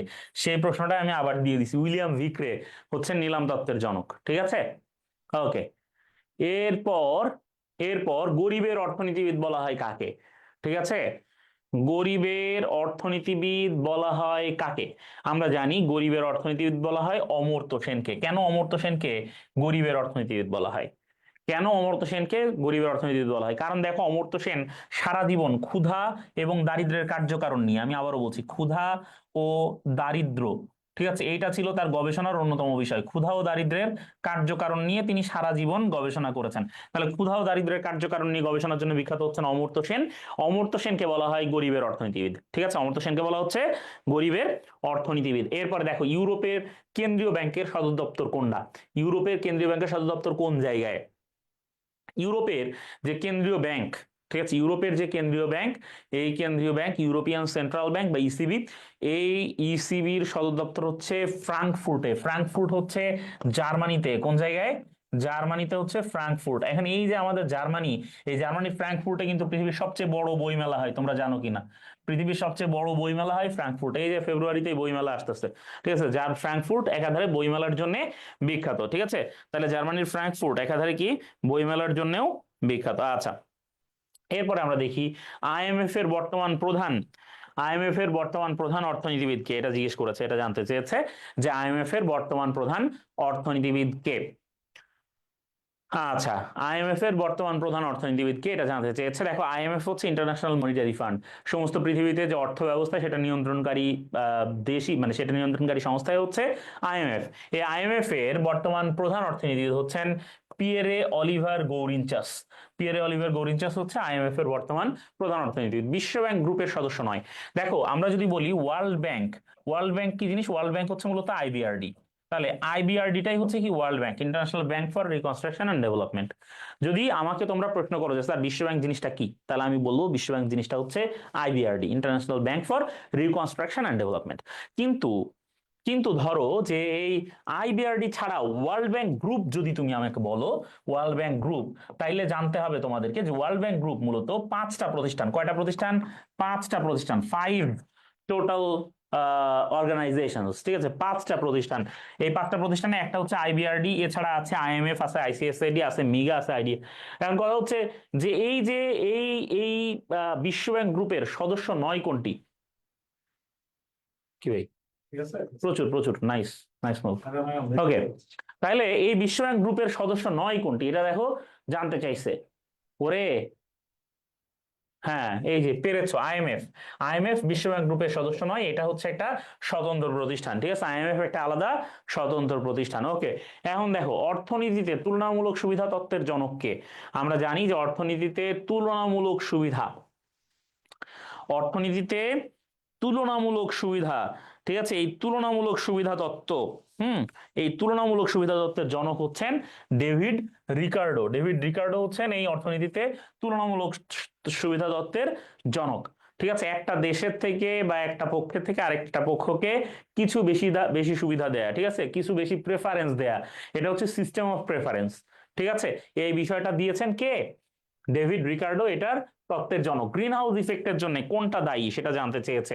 গ্রিন হাউস ইফেক্ট কোনটা? ধরো যে এই যে প্রচুর পরিমাণে যে ওজোন স্তর ভেদ করে প্রচুর পরিমাণে আলট্রাভায়োলেট রে পৃথিবীতে ঢুকে যাচ্ছে এবং তার কারণে বৈশ্বিক উষ্ণায়ন প্রতিনিয়ত বাড়ছে। হ্যাঁ, এই গ্রিন হাউস ইফেক্টের জন্য নরমালি ক্লোরিন এবং ফ্লোরিনের যৌগ দায়ী। তবে তবে আমরা এখানে দেখছি আমরা এখানে দেখছি যে এইখানে যে মানে যে যে তোমার হচ্ছে গ্যাসগুলো এখানে দেখানো হয়েছে তার মধ্যে কার্বন ডাইঅক্সাইড, যেটা CO2, ঠিক আছে? কার্বন ডাইঅক্সাইড হচ্ছে গ্রিন হাউস ইফেক্টের জন্য দায়ী। প্রচুর পরিমাণে কার্বন নিঃসরণ মূলত গ্রিন হাউস ইফেক্টকে আরো বেশি অগ্রসর করছে। জাপান ও রাশিয়ার মধ্যকার বিরোধপূর্ণ দ্বীপটির নাম হচ্ছে, জাপান এবং রাশিয়ার মধ্যে বিরোধপূর্ণ দ্বীপটির নাম হচ্ছে কুরিল দ্বীপ। কুরিল দ্বীপপুঞ্জ নিয়ে রাশিয়া এবং জাপানের মধ্যে বিরোধ রয়েছে। দুইটা দ্বীপ, একটা হচ্ছে কুরিল আর একটা হচ্ছে শাখালিন দ্বীপ। শাখালিন দ্বীপ, ঠিক আছে? তাহলে শাখালিন দ্বীপ এবং কুরিল দ্বীপ নিয়ে জাপান এবং রাশিয়ার মধ্যে বিরোধ। বিরোধপূর্ণ দ্বীপগুলো, বিরোধপূর্ণ অঞ্চলগুলো অত্যন্ত গুরুত্বপূর্ণ, ভালো করে পড়বা, ঠিক আছে ভাইয়ারা? কি করবা? বিরোধপূর্ণ দ্বীপ, বিরোধপূর্ণ অঞ্চল খুব ভালো করে পড়বা। ওকে, ঠিক আছে। ব্রুনাই দারুস-সালাম কোন দ্বীপে অবস্থিত? ব্রুনাই দারুস-সালাম, ব্রুনাই দারুস-সালাম, ব্রুনাই দারুস-সালাম যে দ্বীপে অবস্থিত, দেখো এই ব্রুনাই, তোমরা জানো যে বর্ণীয় দ্বীপ যেটা, সেই বর্ণীয় দ্বীপ হচ্ছে একাধারে, বর্ণীয় দ্বীপ হচ্ছে একাধারে তিনটা মানে তিনটা দেশ এই বর্ণীয় দ্বীপে অংশ রয়েছে, তিনটা দেশের। একটা হচ্ছে ইন্দোনেশিয়া, একটা হচ্ছে মালয়েশিয়া, আর একটা হচ্ছে বর্ণীয়।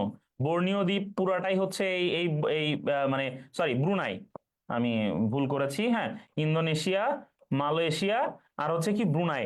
ব্রুনাই পুরাটাই হচ্ছে বর্ণীয়তে অবস্থিত, ব্রুনাই পুরাটাই বর্ণীয়তে অবস্থিত। ব্রুনাই দারুসালাম হচ্ছে একটা দেশ, যে দেশটা হচ্ছে এশিয়ার একমাত্র সুলতান শাসিত রাষ্ট্র।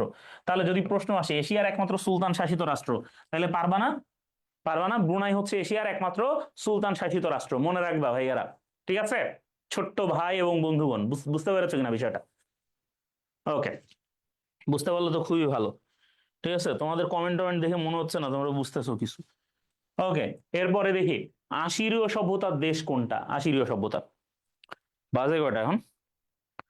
8টা 11 বেজে গেছে, বাপরে।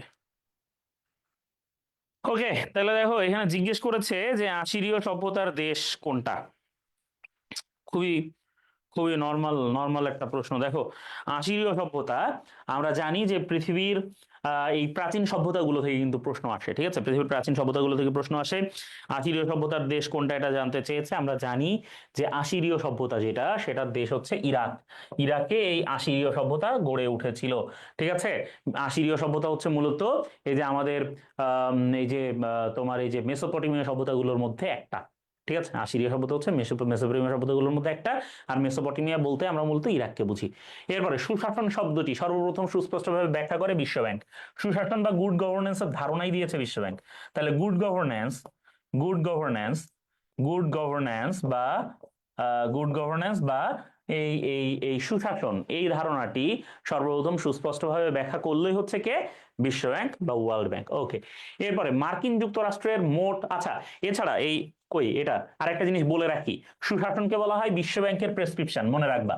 সুশাসনকে বলা হয় বিশ্ব ব্যাংকের প্রেসক্রিপশন। যখন ক্লাসে পড়িয়েছি ভাই, বারবার করে এই জিনিসগুলো পড়াইছি রে, যদি পরীক্ষায় খালি ভুল হয় রে ভাই, ঠিক আছে, মায়ের একটাও মাটিতে পড়বে না, আকাশ বাতাস মায়ের হবে, ঠিক আছে, খালি দেখবা যে মানে, যাই হোক যখন দেখবা তখন দেখবা, আগের তো বললে তো জিনিসটা আর মানে ধরো যে থাকে না, বুঝছো, মানে জিনিসটা একটা ধরো যে কি হয়ে যায়। ঠিক আছে, একজন বলছে কিভাবে মারবেন, বেটা ঢাকা বিশ্ববিদ্যালয়ে পরীক্ষা দিতে আইলে দেখা হবে, ঠিক আছে, যাদের কেন্দ্র ঢাকায় তাদের সবার সাথে দেখা হবে ইনশাল্লাহ। ঠিক আছে, ওকে।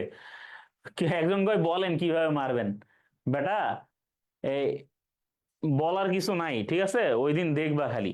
হুম। মার্কিন যুক্তরাষ্ট্রের মোট রাজ্য সংখ্যা কয়টা? দেখো, মার্কিন যুক্তরাষ্ট্রের মোট রাজ্য সংখ্যা হচ্ছে 50টা। ঠিক আছে, এইটা এটা হচ্ছে তোমার এই যে একটা আর একটা আছে ফেডারেল ডিস্ট্রিক্ট, যেটা হচ্ছে ডিস্ট্রিক্ট অফ কলম্বিয়া, তোমরা হয়তো জানো। হ্যাঁ, ডিস্ট্রিক্ট অফ কলম্বিয়া বাদে মার্কিন যুক্তরাষ্ট্রের মোট রাজ্য সংখ্যা হচ্ছে 50টা, সর্বশেষ হচ্ছে হাওয়াই। মার্কিন যুক্তরাষ্ট্র সম্পর্কে এবার ভালো করে পড়বা, মার্কিন যুক্তরাষ্ট্র থেকে কিন্তু একটা প্রশ্ন অবশ্যই থাকবে। মার্কিন যুক্তরাষ্ট্রের প্রেসিডেন্ট নির্বাচন যেহেতু হয়েছে, প্রেসিডেন্ট নির্বাচন থেকে প্রশ্ন থাকার পসিবিলিটি 90%। আর যদি তা না থাকে, মার্কিন যুক্তরাষ্ট্র থেকে প্রশ্ন থাকবে মাস্ট, কোনোভাবেই মিস হবে না। ঠিক আছে, কাজেই খুব ভালো করে এটা পড়তে হবে। ঠিক আছে, ওকে। এরপরে দেখো, ডোনাল্ড ট্রাম্প 2024 নির্বাচনে কতগুলো ইলেকটোরাল ভোট পেয়েছেন? মার্কিন যুক্তরাষ্ট্রের যে বর্তমান 47তম প্রেসিডেন্ট ডোনাল্ড ট্রাম্প 2024 নির্বাচনে কতগুলো ইলেকটোরাল ভোট পেয়েছেন? আমরা জানি Donald Trump total electoral vote পাইছে কয়টা? 312টা। কিন্তু জয়ী হওয়ার জন্য ভোট দরকার কয়টা? জয়ী হওয়ার জন্য ভোট কয়টা লাগে? জয় হওয়ার জন্য ভোট লাগে 270টা। তাইলে ডোনাল্ড ট্রাম্প অনেকগুলা ভোটে উল্টা আরো কি বেশি পাওয়া গেছে।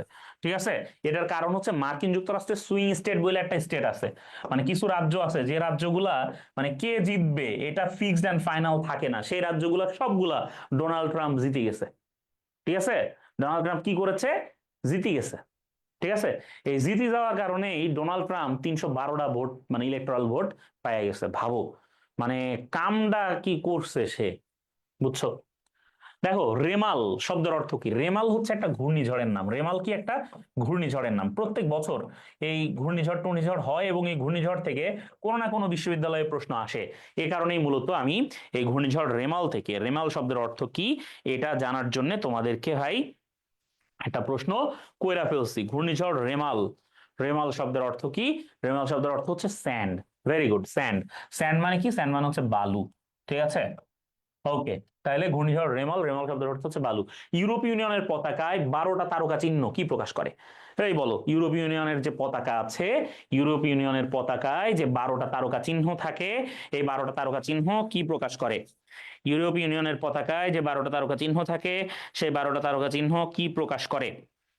এখানে অপশন আছে প্রতিষ্ঠাকালীন 12টা সদস্য, আছে ম্যাস্ট্রিক্ট চুক্তি স্বাক্ষর করা দেশ, আছে সেনজেন চুক্তি স্বাক্ষর করা দেশ, আছে অনির্দিষ্ট সংখ্যা। বলো যে কি প্রকাশ করে? বৈলাদি, ম্যাস্ট্রিক্ট নামে একটা চুক্তি হয়েছিল। ম্যাস্ট্রিক্ট চুক্তি কি হয়েছিল? ম্যাস্ট্রিক্ট চুক্তি হয়েছিল। ম্যাস্ট্রিক্ট, ম্যাস্ট্রিক্ট হচ্ছে নেদারল্যান্ডের একটা শহর। কোন জায়গার শহর? নেদারল্যান্ডের একটা শহর। এই ম্যাস্ট্রিক্ট চুক্তিটা যারা স্বাক্ষর করেছে, মনে রাখবে দুটো চুক্তি খুব ইম্পর্টেন্ট। ম্যাস্ট্রিক্ট চুক্তি হচ্ছে ইউরো মুদ্রার বিষয়ক চুক্তি, হচ্ছে ম্যাস্ট্রিক্ট চুক্তি। ঠিক আছে, তাইলে ইউরো মুদ্রা, হ্যাঁ ইউরো মুদ্রা সংক্রান্ত চুক্তি হচ্ছে ম্যাস্ট্রিক্ট চুক্তি। আর সেনজেন হচ্ছে অবাধ চলাচল সংক্রান্ত চুক্তি। কি চুক্তি? অবাধ চলাচল সংক্রান্ত চুক্তি হচ্ছে সেনজেন চুক্তি। ঠিক আছে, তাইলে সেনজেন হচ্ছে লুক্সেমবার্গের একটা শহর। সেনজেন কোন দেশের শহর? লুক্সেমবার্গের শহর। এই গাধার দল, সেনজেন কোন জায়গার শহর? লুক্সেমবার্গের শহর। ম্যাস্ট্রিক্ট কোন জায়গার শহর? নেদারল্যান্ডের শহর। লিসবন কোন জায়গার শহর? পর্তুগালের শহর। মনে রাখবা যে ব্রেক্সিট যদি কেউ করতে চায়, ইউরোপীয় ইউনিয়ন থেকে যদি কেউ বের হয়ে যাইতে চায়, তাহলে তাকে কোন চুক্তি সক্রিয় করে বের হইতে হবে? লিসবন চুক্তি সক্রিয় করে তাকে বের হইতে হবে। ঠিক আছে, লিসবন হচ্ছে পর্তুগালের একটা শহর। আশা করি মনে থাকবে। এবার দেখো, মুক্তার দেশ বলা হয় কোনটারে? মুক্তার দেশ বলা হয় কোনটাকে বলো? Venezuela, Nicaragua, Colombia, Cuba. মুক্তার দেশ বলা হয় কোনটাকে? দেখি কে সবার আগে উত্তর দিতে পারো। আচ্ছা আমি বলে দিচ্ছি, মুক্তার দেশ বলা হয় কিউবাকে। তোমাদের জন্য সব সময় দিলে অনেক সময় লাগবে শেষ করতে। ওকে, এরপরে জুলাই ক্রাইসিস কোন মহাদেশের সাথে সম্পর্কিত? জুলাই ক্রাইসিস আমরা জানি, জুলাই ক্রাইসিস মূলত প্রথম বিশ্বযুদ্ধের সাথে সম্পর্কিত। ওই যে যে তোমার হচ্ছে সোফিয়া আর ওর ওর ওর হাজব্যান্ড, হ্যাঁ, ফ্রান্স ফার্ডিনান্ডকে যে মেরে ফেলা হলো, ক্লাসে পড়িয়েছিলাম। মারার পরে পুরা জুলাই জুড়ে যে একটা অস্থির অবস্থা বিরাজ করলো, হ্যাঁ, তোমার হচ্ছে বিচারের দাবিতে, তাই না? কিন্তু শেষ পর্যন্ত বিচার হলো না, যুদ্ধ বেঁধে গেল। সেটাই হচ্ছে জুলাই ক্রাইসিস। ইউরোপ মহাদেশের সাথে সম্পর্কিত। ইউরোপ মহাদেশ সংক্রান্ত একটা থিওরি আছে যেটাকে বলা হয় হার্টল্যান্ড থিওরি। যদি প্রশ্ন আসে হার্টল্যান্ড থিওরি এটা কোন মহাদেশের সাথে সম্পর্কিত, সেটা হচ্ছে ইউরোপ মহাদেশের সাথে সম্পর্কিত। ইউরোপকে বলা হয় হার্টল্যান্ড, তার মানে ইউরোপের দখল যার কাছে থাকবে, সমস্ত পৃথিবীর দখল তার কাছে থাকবে, মনে রাখবা। ঠিক আছে ভাইয়ারা? ওকে, এবার দেখো তৃত্ববাদের ধারণা রয়েছে কোথায়? তৃত্ববাদের ধারণা রয়েছে খ্রিস্টান ধর্মে। এই যে তোমার হচ্ছে পিতা, পুত্র এবং পবিত্র আত্মা, তাই না? পিতা, পুত্র এবং পবিত্র আত্মা, ঠিক আছে, এই ধারণা রয়েছে বা তৃত্ববাদের ধারণা রয়েছে খ্রিস্টান ধর্মে। এরপর দেখো, গ্রেট ডিপ্রেশন কোন ঘটনার ফলাফল? গ্রেট ডিপ্রেশন হচ্ছে প্রথম বিশ্বযুদ্ধের ফলাফল। প্রথম বিশ্বযুদ্ধের কারণে আস্তে আস্তে এই গ্রেট ডিপ্রেশন শুরু হয়ে যায়। তাহলে গ্রেট ডিপ্রেশন হচ্ছে কিসের ফলাফল? গ্রেট ডিপ্রেশন হচ্ছে প্রথম বিশ্বযুদ্ধের ফলাফল। পরে দেখি গঠনের সময় জাতিপুঞ্জের সদস্য দেশ কি ছিল, মানে কয়টি ছিল? জাতিপুঞ্জের সময় আমরা জানি জাতিপুঞ্জ হচ্ছে league of Nations. League of Nations হচ্ছে জাতিপুঞ্জ। জাতিপুঞ্জ যখন গঠন হয় তখন 42টা সদস্য দেশ ছিল, যখন ভেঙে যায় তখন 60টার আশেপাশে কিছু দেশ ছিল এর সদস্য। ঠিক আছে, এরপরে জাতিসংঘের সনদের রচয়িতাকে? জাতিসংঘ সনদের রচয়িতা হচ্ছেন আর্কিবেল্ট ম্যাকলিশ। অনেক সময় জাতিসংঘ সনদের ধারা সংখ্যা আসে, ঠিক আছে, জাতিসংঘ সনদে কয়টা ধারা আছে? এই জাতিসংঘ সনদে কয়টা ধারা আছে বলো? অনুচ্ছেদ সংখ্যা কত জাতিসংঘ সনদে? 111টা অনুচ্ছেদ আছে সর্বমোট। কয়টা? 111টা। ভেরি গুড, একজন পারছো। এরপরে দেখি জাতিসংঘের, এই এখানে তো আছে জাতিসংঘ সনদের অনুচ্ছেদ সংখ্যা কত? 111টা হচ্ছে জাতিসংঘ সনদের অনুচ্ছেদ সংখ্যা।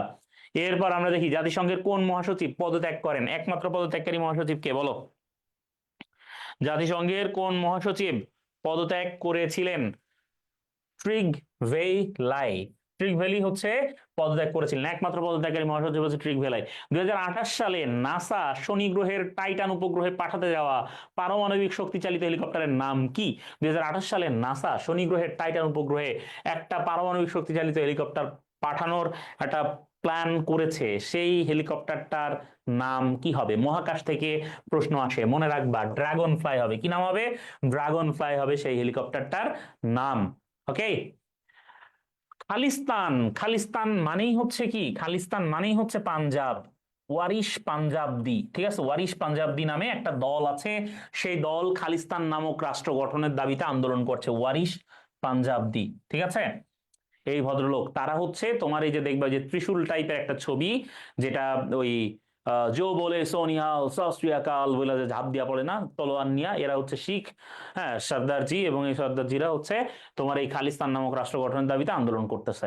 ওকে, হ্যাঁ, খালিস্তান নামক রাষ্ট্র যারা গঠন করছে এরা ইন্দিরা গান্ধীরে মারছিল। ওকে, আইএফসির সদর দপ্তর কোথায়? আইএফসি হচ্ছে ইন্টারন্যাশনাল ফিনান্স কর্পোরেশন। আচ্ছা, আইএফসির সদর দপ্তর কোথায়? হুম, জানতে চেয়েছে, বলো। আইএফসি সদর দপ্তর বলে রাখি ভাই, টাকা টুকা নিয়ে কাজ কাম করে এরকম সব সংস্থার সদর দপ্তর হচ্ছে ওয়াশিংটন ডিসিতে। তাহলে আইএফসি মানেই কি? টাকা। আর টাকা মানেই মোটামুটি ওয়াশিংটন ডিসি, মনে রাখবা। ঠিক আছে, ওকে। ইসরায়েলের সাথে কোন দেশের সীমান্ত নেই? লেবানন, ইরাক, জর্ডান, মিশর। কোন দেশের ইসরায়েলের সাথে সীমান্ত নেই? মিশরের তো সীমান্ত আছে, জর্ডানের তো সীমান্ত আছে, ঠিক আছে, লেবাননের তো সীমান্ত আছে, তাহলে নাইকার বলো। এই দেশগুলোরে তো আমরা দেখলাম, ঠিক আছে, তাহলে কও যে কোনটার সীমান্ত এখানে নেই? ইরাকের নেই, আমরা দেখতে পাচ্ছি। তিনটা আলাদা করে দিলাম, তারপরে তোমাদের উত্তর দিতে দেরি হয়। ওকে, এবার কোনটি ওয়ার্ল্ড ব্যাংক গ্রুপের প্রতিষ্ঠান নয়? IFC, ICSID, IMF, MIGA. IMF হচ্ছে ওয়ার্ল্ড ব্যাংক গ্রুপের প্রতিষ্ঠান নয়। তারপরে দেখি ডাব্লিউএইচও নিয়ন্ত্রক সংস্থা কোনটি? ডাব্লিউএইচও কে নিয়ন্ত্রণ করে নিয়ন্ত্রক সংস্থা কোনটি? ট্রাস্টিশিপ কাউন্সিল, আইএফসি, ইকোসক, UNGA. WHO World Health Organization, World Health Organization, তাই না? এই হেলথ বা স্বাস্থ্য নিয়ে কাজ করে কোন প্রতিষ্ঠান বলো? স্বাস্থ্য নিয়ে কাজ করে কোন প্রতিষ্ঠান? নিয়ন্ত্রণ করছে এই ডাব্লিউএইচও, একে নিয়ন্ত্রণ করছে কোন প্রতিষ্ঠান? আচ্ছা, আমি বলে দিচ্ছি, ইকোসক করছে, সাবাস, অনেকেই পারছো। ইকোনমিক অ্যান্ড সোশ্যাল কাউন্সিল, ঠিক আছে, ইকোনমিক অ্যান্ড সোশ্যাল কাউন্সিল, ইকোসক, এরা হচ্ছে এটা নিয়ন্ত্রণকারী প্রতিষ্ঠান। তারপরে দেখি, ইয়াহিয়া সিনওয়ার ইসরায়েলি ড্রোন হামলায় কবে নিহত হন? ভাই এটা বলো। ইয়াহিয়া সিনওয়ার, ঠিক আছে, হামাসের বিখ্যাত নেতা এবং আমাদের আহ, সাহসের প্রতীক ইয়াহিয়া সিনওয়ার। আমরা দেখেছি ড্রোন হামলায় তিনি যখন নিহত হচ্ছেন, শহীদ হচ্ছেন, সেই সময়েও আমরা দেখেছি তিনি কি করেছেন। তিনি রুখে দাঁড়িয়েছেন, শেষ মুহূর্তেও তিনি ড্রোনের দিকে লাঠি ছুড়ার চেষ্টা করেছেন। 17 অক্টোবর ইয়াহিয়া সিনোয়ার মানে নিহত হয়েছেন, এরকম একটা ঘোষণা দেয় ইসরায়েল। এরপরে দেখি, প্রথম কার্বন কর চালু করেছিল কোন দেশ? প্রথম প্রথম কার্বন কর চালু করেছিল কোন দেশ? আমরা জানি ফিনল্যান্ড প্রথম কার্বন কর চালু করে। ফিনল্যান্ড প্রথম কার্বন কর চালু করে, এখন আস্তে আস্তে অনেকগুলা দেশ, মোটামুটি সব মিলায় 12টার মতো দেশ কার্বন কর চালু করেছে। তারপরে দেখি, কোনটি পঞ্চশীলের অন্তর্ভুক্ত নয়? কোনটি পঞ্চশীলের অন্তর্ভুক্ত নয়? পঞ্চশীল মানে হচ্ছে 5টা নীতি, শীল মানে হচ্ছে নীতি, শীল মানে হচ্ছে কি, শীল মানে হচ্ছে নীতি, ঠিক আছে। বৌদ্ধ ধর্মের 5টা নীতি আছে, যে 5টা নীতি আমাদেরকে মানতে হয়, কি করতে হয়, মানতে হয়, ঠিক আছে। তো এই বৌদ্ধ ধর্মের 5টা নীতি, যে 5টা বর্জনীয় কাজ, এগুলোর মধ্যে অন্তর্ভুক্ত হিংসা অন্তর্ভুক্ত নয়, ঠিক আছে। প্রাণী হত্যা, চুরি, ব্যভিচার, এগুলো হচ্ছে পঞ্চশীলের অন্তর্ভুক্ত, ঠিক আছে। ওকে, এরপরে দেখি, হাদিস সংকলনের জন্য ফরমান জারি করেছিলেন কে? হাদিস সংকলক হিসেবে, ঠিক আছে, বিখ্যাত হাদিস সংকলক ওমর ইবনুল খাত্তাব, আলী বিন আবু তালিব, ওমর ইবনে আব্দুল আজিজ, উসমান বিন আফফান, কে করেছিলেন হাদিস সংকলনের জন্য ফরমান জারি করেছিলেন? কে হাদিস সংকলনের জন্য ফরমান জারি করেছিলেন?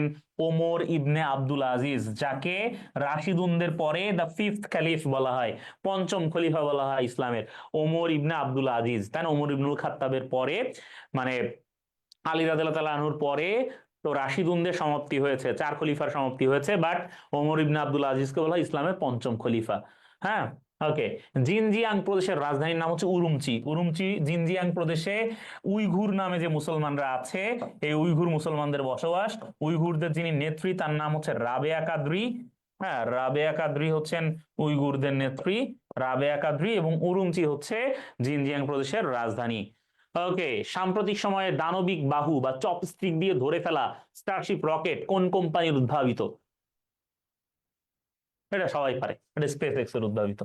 ওকে, এরপরে, মাচু পিচ্চু কোন দেশের শহর? মাচু পিচ্চু হচ্ছে ইনকা সভ্যতার নিদর্শন, তাই না? তাহলে মাচু পিচ্চু কোন দেশের শহর বলো? মাচু পিচ্চু কোন দেশের শহর? আমরা জানি মাচু পিচ্চু হচ্ছে পেরুর শহর, ইনকা সভ্যতার কেন্দ্রই তো হচ্ছে পেরু। ওকে, জাহাজ নির্মাণ কোন সভ্যতার অবদান? ভাই জাহাজ নির্মাণ হচ্ছে ফিনিশীয়দের অবদান। কাদের?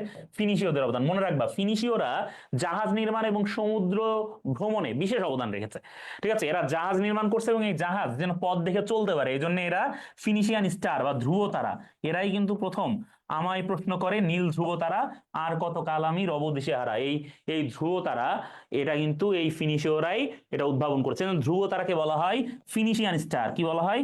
ধ্রুব তারাকে বলে ফিনিশিয়ান স্টার, ঠিক আছে। ধ্রুব তারাকে ফিনিশিয়ান স্টার বলা হয়।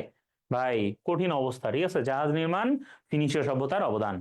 এরপরে দেখো, প্রথমবারের মতো বেসরকারি কোন প্রতিষ্ঠানের তৈরি মার্কিন নভোযান হিসেবে, বেসরকারি কোন প্রতিষ্ঠানের তৈরি মার্কিন নভোযান হিসেবে চাঁদে অবতরণ করেছে কোনটা? তাইলে বেসরকারি কোনো প্রতিষ্ঠান প্রথমবারের মতো, হ্যাঁ, চাঁদে অবতরণ করতে পেরেছে অডিসিয়াস, খুবই গুরুত্বপূর্ণ একটা প্রশ্ন। তারপর দেখি, 50তম G7 শীর্ষ সম্মেলন। G7 হচ্ছে গ্রুপ অফ 7, পৃথিবীর উন্নত দেশগুলোর একটা জোট হচ্ছে G7। এই G7 এর শীর্ষ সম্মেলন কোথায় হয়েছে? ফ্রান্সের প্যারিসে, ইতালির রোমে, ইতালির আপুলিয়ার ফাসানোতে, যুক্তরাষ্ট্রের নিউ ইয়র্কে। কোন জায়গায় এটা হয়েছে? কোন জায়গায় হয়েছে? ইতালির রোমে, ইতালির আপুলিয়ার ফাসানোতে, এই জায়গাতে এটা হয়েছে, ঠিক আছে। 50তম G7 শীর্ষ সম্মেলনটা। ওকে, এরপর, বর্তমানে ভূমিকম্প পরিমাপের আধুনিক যন্ত্রের নাম কি? বর্তমানে ভূমিকম্প পরিমাপের আধুনিক যন্ত্রের নাম হচ্ছে মোমেন্ট ম্যাগনিটিউড। তাইলে ভূমিকম্প পরিমাপের আধুনিক যন্ত্রের নাম হচ্ছে মোমেন্ট ম্যাগনিটিউড, যাতে প্রত্যেক মুহূর্তে ভূমিকম্পের কেন্দ্র থেকে শুরু করে, মানে এপি সেন্টার থেকে শুরু করে একদম ভূমিকম্প কোন দিকে যাইতেছে, কি হচ্ছে, কোন মাত্রায় হচ্ছে, সব একই সাথে একটা ধারে তথ্য পাওয়া যায়। গ্লোবাল ফায়ার পাওয়ার, বা এটা জিএফপি বলে, জিএফপি, গ্লোবাল ফায়ার পাওয়ার ইন্ডেক্স, ঠিক আছে, গ্লোবাল ফায়ার পাওয়ার ইন্ডেক্স। আচ্ছা, এই গ্লোবাল ফায়ার পাওয়ার বা সামরিক শক্তি 2024 শীর্ষ দেশ আমরা সবসময় জানি কে, বরাবরই বিগত 50 বছর ধরে শীর্ষে যুক্তরাষ্ট্র। ঠিক আছে, যুগ যুগ ধরে সাফল্যের শীর্ষে রয়েছে কে, যুক্তরাষ্ট্র। যুক্তরাষ্ট্রের সাফল্যের মানে ইয়ে কি, কারণ কি, কারণ তিনি একটা বিশেষ কোচিং করতেন, তাই না, এরকম একটা ব্যাপার। পৃথিবীর একমাত্র কার্বন নেতিবাচক দেশ কোনটা, একমাত্র কার্বন নেতিবাচক দেশ হচ্ছে ভুটান। ভুটান হচ্ছে পৃথিবীর একটা দেশ যে দেশটা একদম totally carbon negative. Carbon negative তার মানে এরা যে পরিমাণ কার্বন নিঃসরণ করে তার চেয়ে অনেক বেশি পরিমাণ কার্বন এরা শোষণ করে নেয়। এই কার্বন নেগেটিভ হওয়া একটা বিশাল ব্যাপার বর্তমান পৃথিবীর জন্য। এই কার্বন নির্গমনের মানে নেতিবাচকতা এটা অত্যন্ত গুরুত্বপূর্ণ এবং অত্যন্ত সিগনিফিকেন্ট ঘটনা আর কি। ঠিক আছে, এটা বর্বর মানে আমরা মাঝে মাঝে দেখি, ব্যাপারটা এমন না। ঠিক আছে, ওকে। এরপর আমরা দেখি মহাজাগতিক রশ্মি কে আবিষ্কার করেন। এই মহাজাগতিক রশ্মি কে আবিষ্কার করেছিলেন, আমরা জানি মহাজাগতিক রশ্মি আবিষ্কার করেছিলেন ভিক্টর হেস। ঠিক আছে, ভিক্টর হেস মহাজাগতিক রশ্মি আবিষ্কার করেছিলেন। ওকে, এরপর হাড়ের তৈরি সিলমোহর পাওয়া যায়, হাড়ের তৈরি সিলমোহর পাওয়া যায় সিন্ধু সভ্যতায়। এছাড়া সিন্ধু সভ্যতার এই যে দুইটা নিদর্শন, হ্যাঁ, মোহেনজোদারো আর হচ্ছে হরপ্পা, এছাড়া সেখানে পাওয়া গেছে কি, সেখানে পাওয়া গেছে হচ্ছে তোমার হাড়ের তৈরি সিলমোহর, তারপরে বাটখারা পাওয়া গেছে। ওজন ব্যবস্থা, আধুনিক ওজন ব্যবস্থা এই কোন জায়গা থেকে, সিন্ধু সভ্যতা থেকে শুরু হয়েছে। আধুনিক সেচ ব্যবস্থা সিন্ধু সভ্যতা থেকে শুরু হয়েছে। আধুনিক নগর নগর ব্যবস্থা এটা সিন্ধু সভ্যতার অন্যতম নিদর্শন। পৃথিবীর সবচেয়ে বড় দ্বীপরাষ্ট্র কোনটা, পৃথিবীর সবচেয়ে বড় দ্বীপরাষ্ট্রের নাম হইতেছে ভাইয়া ইন্দোনেশিয়া। কারণ মনে রাখবা কানাডা অনেক বড় রাষ্ট্র, অস্ট্রেলিয়া অনেক বড় রাষ্ট্র, নিউজিল্যান্ড অনেক বড় রাষ্ট্র, নিউজিল্যান্ড তো ইন্দোনেশিয়া হচ্ছে ছোট, আর ইন্দোনেশিয়া বাদে অন্য এই তিনটা দ্বীপরাষ্ট্র নয়। ঠিক আছে, নিউজিল্যান্ড দ্বীপরাষ্ট্র বাট ইন্দোনেশিয়া হচ্ছে নিউজিল্যান্ডের চেয়ে বড়, এই জন্য পৃথিবীর সবচেয়ে বড় দ্বীপরাষ্ট্র হচ্ছে ইন্দোনেশিয়া, কানাডা কোনো দ্বীপরাষ্ট্র নয়। এরপর পৃথিবীর সর্বত্র দিন রাত্রি সমান থাকে কবে, এইটা খুবই বারবার আসা প্রশ্ন, বারবার বিভিন্ন পরীক্ষায় হাজার হাজার বার তোমাদের এটা দিয়েছি, প্র্যাকটিস করিয়েছি। দেখো তারপরে 21 সেপ্টেম্বর, 23 সেপ্টেম্বর, 21 সেপ্টেম্বর মারামারি লাগাইছিল, একজন লিখছে শুধু সেপ্টেম্বর, মানে সেপ্টেম্বর মাসে এটা সে শিওর, হ্যাঁ, এই জন্য সে শুধু সেপ্টেম্বর লিখে রাখছে। হাই রে, মানে কি আর বলবো বুঝছো, দুঃখ তো মানে কই রাখবো। 23 সেপ্টেম্বর ভাইয়া, 23 সেপ্টেম্বর হচ্ছে পৃথিবীর সর্বত্র দিন রাত্রি সমান থাকে। ঠিক আছে, পঞ্চবার্ষিকী পরিকল্পনার প্রবক্তা হচ্ছেন জোসেফ স্ট্যালিন। হ্যাঁ, রাশিয়ার বিখ্যাত স্বৈরশাসক জোসেফ স্ট্যালিন, তিনি হচ্ছেন কি, তিনি হচ্ছেন পঞ্চবার্ষিকী পরিকল্পনার প্রবক্তা। আমাদের দেশে এটা প্রবর্তন করেন শেখ মুজিবুর রহমান। ঠিক আছে, বাট জোসেফ স্ট্যালিন, যাকে ইউরোপের লৌহ পুরুষ বলা হয় বা লৌহ মানব বলা হয়, তিনি হচ্ছেন এই পঞ্চবার্ষিকী পরিকল্পনার প্রবক্তা। ইস্ট এশিয়ান ক্রাইসিস কত সালের ঘটনা, ইস্ট এশিয়ান ক্রাইসিস একটা গুরুত্বপূর্ণ ঘটনা। এই ঘটনাটা ঘটছে 1997 সালে। এই ইস্ট এশিয়ান ক্রাইসিস এটা হচ্ছে একটা বড় মন্দা, অর্থনৈতিক মন্দা। এই ইস্ট এশিয়ান ক্রাইসিস যারা অতিক্রম করতে পারছে তাদেরকে আমরা বলি ইস্ট এশিয়ান মিরাকল। আমরা জানি টোটাল 7টা দেশ আছে যেগুলোর আমরা ইস্ট এশিয়ান মিরাকল বলতেছি, তাই না, এইগুলার আমরা বলতেছি ইস্ট এশিয়ান মিরাকল। ঠিক আছে, ওকে। এরপরে দেখি গ্যাস উৎপাদন রপ্তানি রিজার্ভে শীর্ষ দেশ কোনটা, গ্যাস উৎপাদন রপ্তানি রিজার্ভে শীর্ষ দেশ কোনটা, মানে এটা কি বলবো সবাই পারবে আশা করি। রাশিয়া, রাশিয়া, রাশিয়ার যে একটা সংস্থা আছে এটার নাম হচ্ছে গ্যাজপ্রম। কি নাম, গ্যাজপ্রম। ঠিক আছে, এটা হচ্ছে রাশিয়ার এই খনিজ সম্পদ আহরণকারী সংস্থা গ্যাজপ্রম। ঠিক আছে, ওকে। চাহিদার শর্ত নয় কোনটা, ক্রয়ের ইচ্ছা, ক্রয়ের সময়, ক্রয়ের সামর্থ্য, অর্থ ব্যয়ের ইচ্ছা। আচ্ছা দেখো, প্রথম কথা হচ্ছে চাহিদার শর্ত হতে গেলে অবশ্যই ক্রয়ের ইচ্ছা থাকতে হবে, ক্রয়ের সামর্থ্য থাকতে হবে, টাকা থাকতে হবে, এবং সেইটা কেনার জন্য অর্থ ব্যয়ের ইচ্ছা থাকতে হবে। তুমি খুব কিপটা, তাইলে ভাই সেটা তোমার চাহিদা নাই বলে ধরা হবে। তাইলে ক্রয়ের সময় চাহিদার শর্ত নয়, অতএব ক্রয়ের সময় চাহিদার শর্ত নয়। জিপিএস হচ্ছে global positioning system, global positioning system বি, এই যে জিপিএস হচ্ছে গ্লোবাল পজিশনিং সিস্টেম। তারপর দেখি পূর্বে কমনওয়েলথভুক্ত ছিল কিন্তু বর্তমানে কমনওয়েলথভুক্ত নাই। একটা দেশ আছে যে দেশটা আগে কমনওয়েলথভুক্ত ছিল এক সময়, বর্তমানে কমনওয়েলথভুক্ত নেই, সে দেশটা হচ্ছে জিম্বাবুয়ে। জিম্বাবুয়ের পুরো নাম কিন্তু ছিল রোডেশিয়া, তাই না, রোডেশিয়া।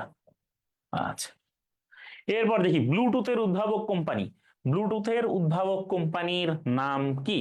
দেখো ব্লুটুথ, এটার এটার উদ্ভাবক কোম্পানি, তোমাদেরকে একটা মজার বিষয় বলি শোনো।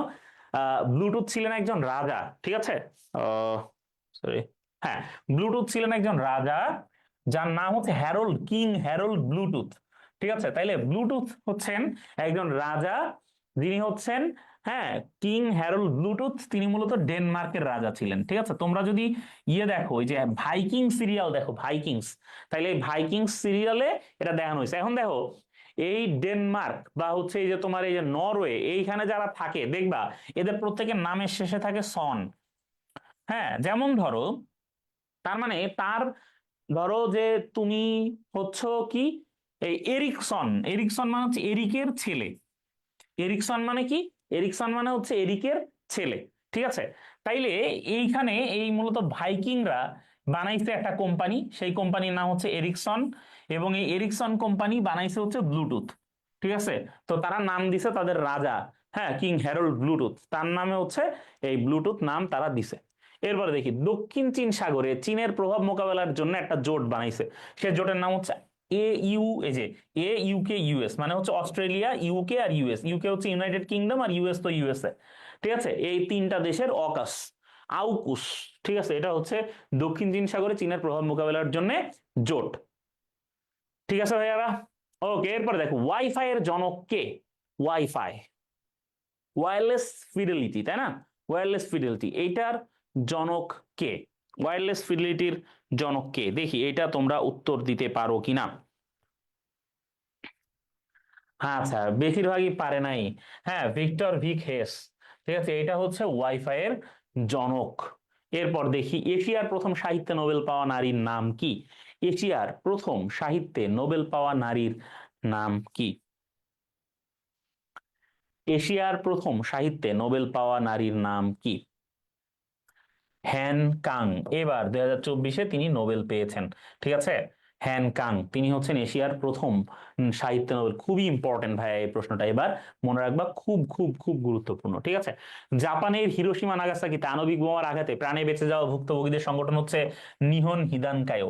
নিহন হিদানকায়ো হচ্ছে জাপানে যারা হিরোশিমা নাগাসাকিতে বোমা হামলার পর বেঁচে গেছে, এই বোমা হামলার বিচার এবং তাদেরকে যেন একটু সেফলি রাখা হয়, সেফলি ট্রিট করা, এই বিষয়টার জন্য তাদের ভুক্তভোগীদের সংগঠন হচ্ছে নিহন হিদানকিও। এটা এবার শান্তিতে নোবেল পাইছে। ঠিক আছে, 2024-এ শান্তিতে নোবেল পাইছে এই নিহন হিদানকিও। ওকে, এরপর দেখো হামাসের সামরিক শাখা, হামাসের সামরিক শাখা কি নামে পরিচিত? হামাসের সামরিক শাখা পরিচিত আল কাসাম ব্রিগেড নামে। হামাসের সামরিক শাখা পরিচিত আল কাসাম ব্রিগেড নামে। দেখো এবার তোমরা এই যে গেরিলা গোয়েন্দা এগুলো একটু ভালো করে পড়ো, বিশেষ করে মধ্যপ্রাচ্যের এই যে হামাস, তারপরে এই যে ইন্তিফাদা, তারপরে এই যে তোমার আলিয়া, এই বিষয়গুলো ভালো করে দেখবা। এছাড়া ধরো লেবাননের এই যে হিজবুল্লাহ গেরিলা, ঠিক আছে, হিজবুল্লাহর অর্থ কইতে আসছে হাসান নাসরাল্লাহ সম্পর্কে। তারপরে হচ্ছে তোমার সিরিয়াতে যে বাশার আল আসাদ সম্পর্কে, বাশার আল আসাদের বাপ যে হাফিজ আল আসাদ, তার সম্পর্কে, হামা গণহত্যা সম্পর্কে, এগুলো সম্পর্কে একটু ভালো করে পড়বা। পরে যখন হলে যায় হা কইরা বসে থাকতে হবে তখন বুঝবা, কিন্তু পড়া যাবা, ভালো লিখতে পারবা, মানে দাগাইতে পারবা সহজে। কৃত্রিম বুদ্ধিমত্তার সাহায্যে সহজ নির্ভুলভাবে বাংলা লেখার সফটওয়্যারের নাম কি? এআই। হ্যাঁ, এআই দিয়ে সহজে বাংলা লেখার যে সফটওয়্যার আছে, সেই সফটওয়্যারের নাম কি?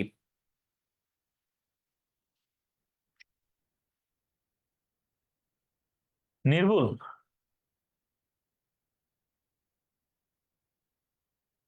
বুদ্ধি, সঠিক সঠিক। ঠিক আছে, কোন কাজটিতে ক্লাউড কম্পিউটিং ব্যবহার করা হচ্ছে না? পেন ড্রাইভে ডাটা আদান প্রদানে ক্লাউড কম্পিউটিং ব্যবহার করা হয় না, এটা একদম অফলাইন সিস্টেম, অনলাইনের কোনো এখানে সিস্টেমই নাই। 1900 সালে প্রথমবারের মতো অলিম্পিকের আসর বসেছিল কোথায়? 1900 সালে প্রথমবারের মতো আধুনিক অলিম্পিকের আসর কোথায় বসেছিল? বলো। হ্যাঁ, প্যারিসে বসেছিল ভাইয়া, প্যারিসে বসেছিল। ঠিক আছে, প্রথম অলিম্পিকের আসর, আধুনিক অলিম্পিকের প্রথম আসর প্যারিসে বসেছিল। Very good.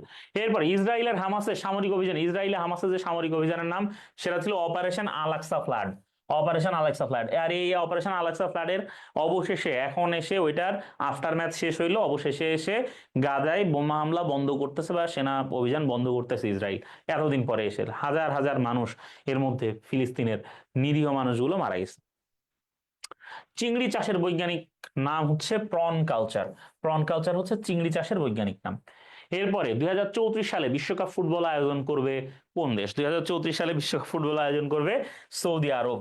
তোমরা আশা করি এই জিনিসটা পারছো, 2034 সালে বিশ্বকাপ ফুটবল সৌদি আরব চালু করবে। হ্যাঁ, কাইফা আলুকা বলছে।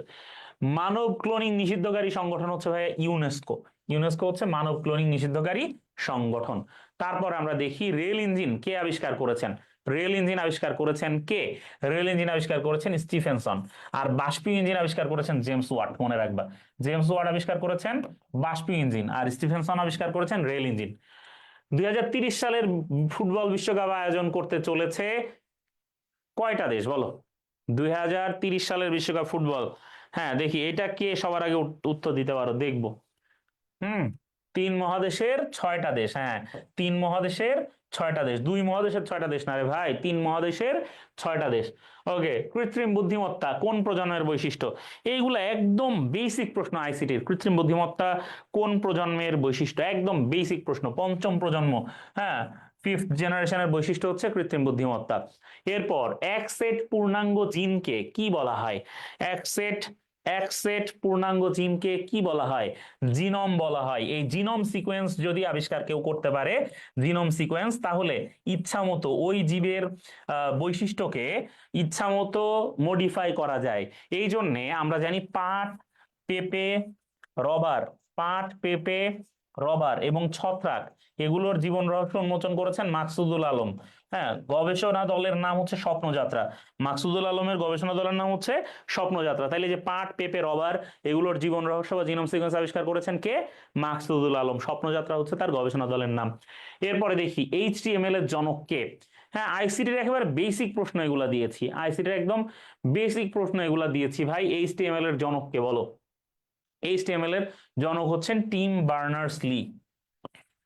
ওকে, এরপর একটি ওয়েব পেজের সাথে অন্য একটি ওয়েব পেজের সংযোগের জন্য ব্যবহৃত হয় কোনটি? Link, hypolink, hyperlink, hyperalink. হ্যাঁ, আমরা এটা ব্যবহার করা হচ্ছে হাইপারলিংক। একটি ওয়েব পেজের সাথে অন্য একটি ওয়েব পেজের সংযোজনের জন্য হাইপারলিংক ব্যবহার করা হয়। হু got the 2024 Nobel prize in literature? হ্যান কাং পাইছে। 2024-এর লিটারেচারের নোবেল প্রাইজ পাইছে হ্যান ক্যাং।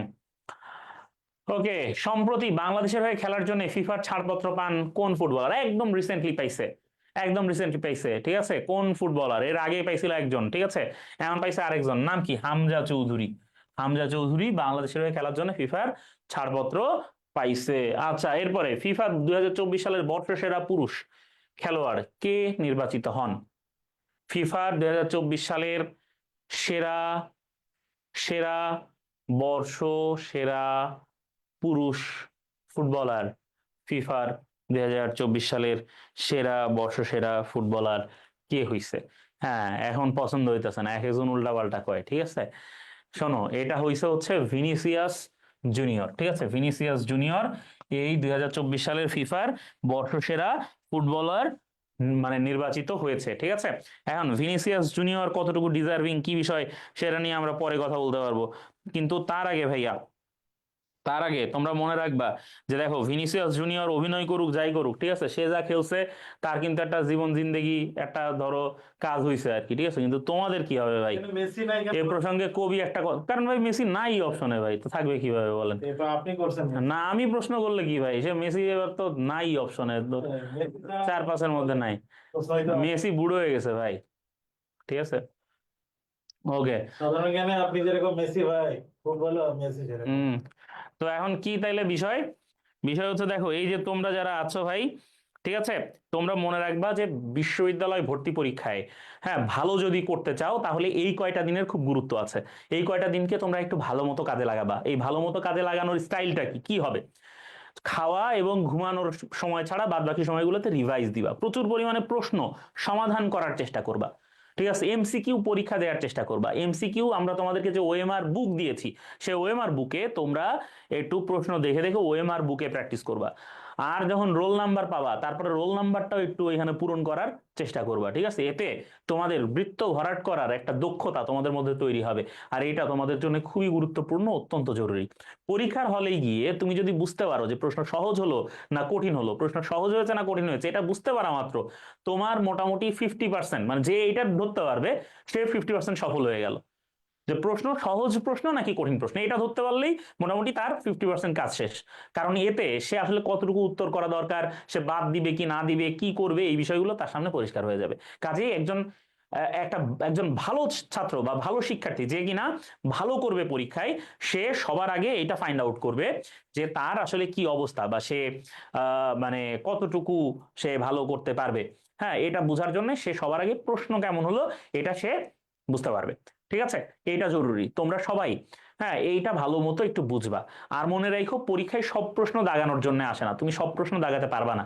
কাজেই তোমাদেরকে কিছু প্রশ্ন এটা তোমাদেরকে বুঝতে হবে, যে এটা আসলে আমার হয়তো উত্তর করার জন্য না, সেটা বুঝেই তোমাদেরকে উত্তরের দিকে যাইতে হবে। ঠিক আছে, ওকে। আল্লাহ হাফিজ। যাই হোক, তো তোমরা ভালো থাকো, সুস্থ থাকো, ইনশাল্লাহ পরবর্তী ক্লাসে তোমাদের সাথে আবার দেখা হবে। তার আগ পর্যন্ত বিদায়, আল্লাহ হাফেজ।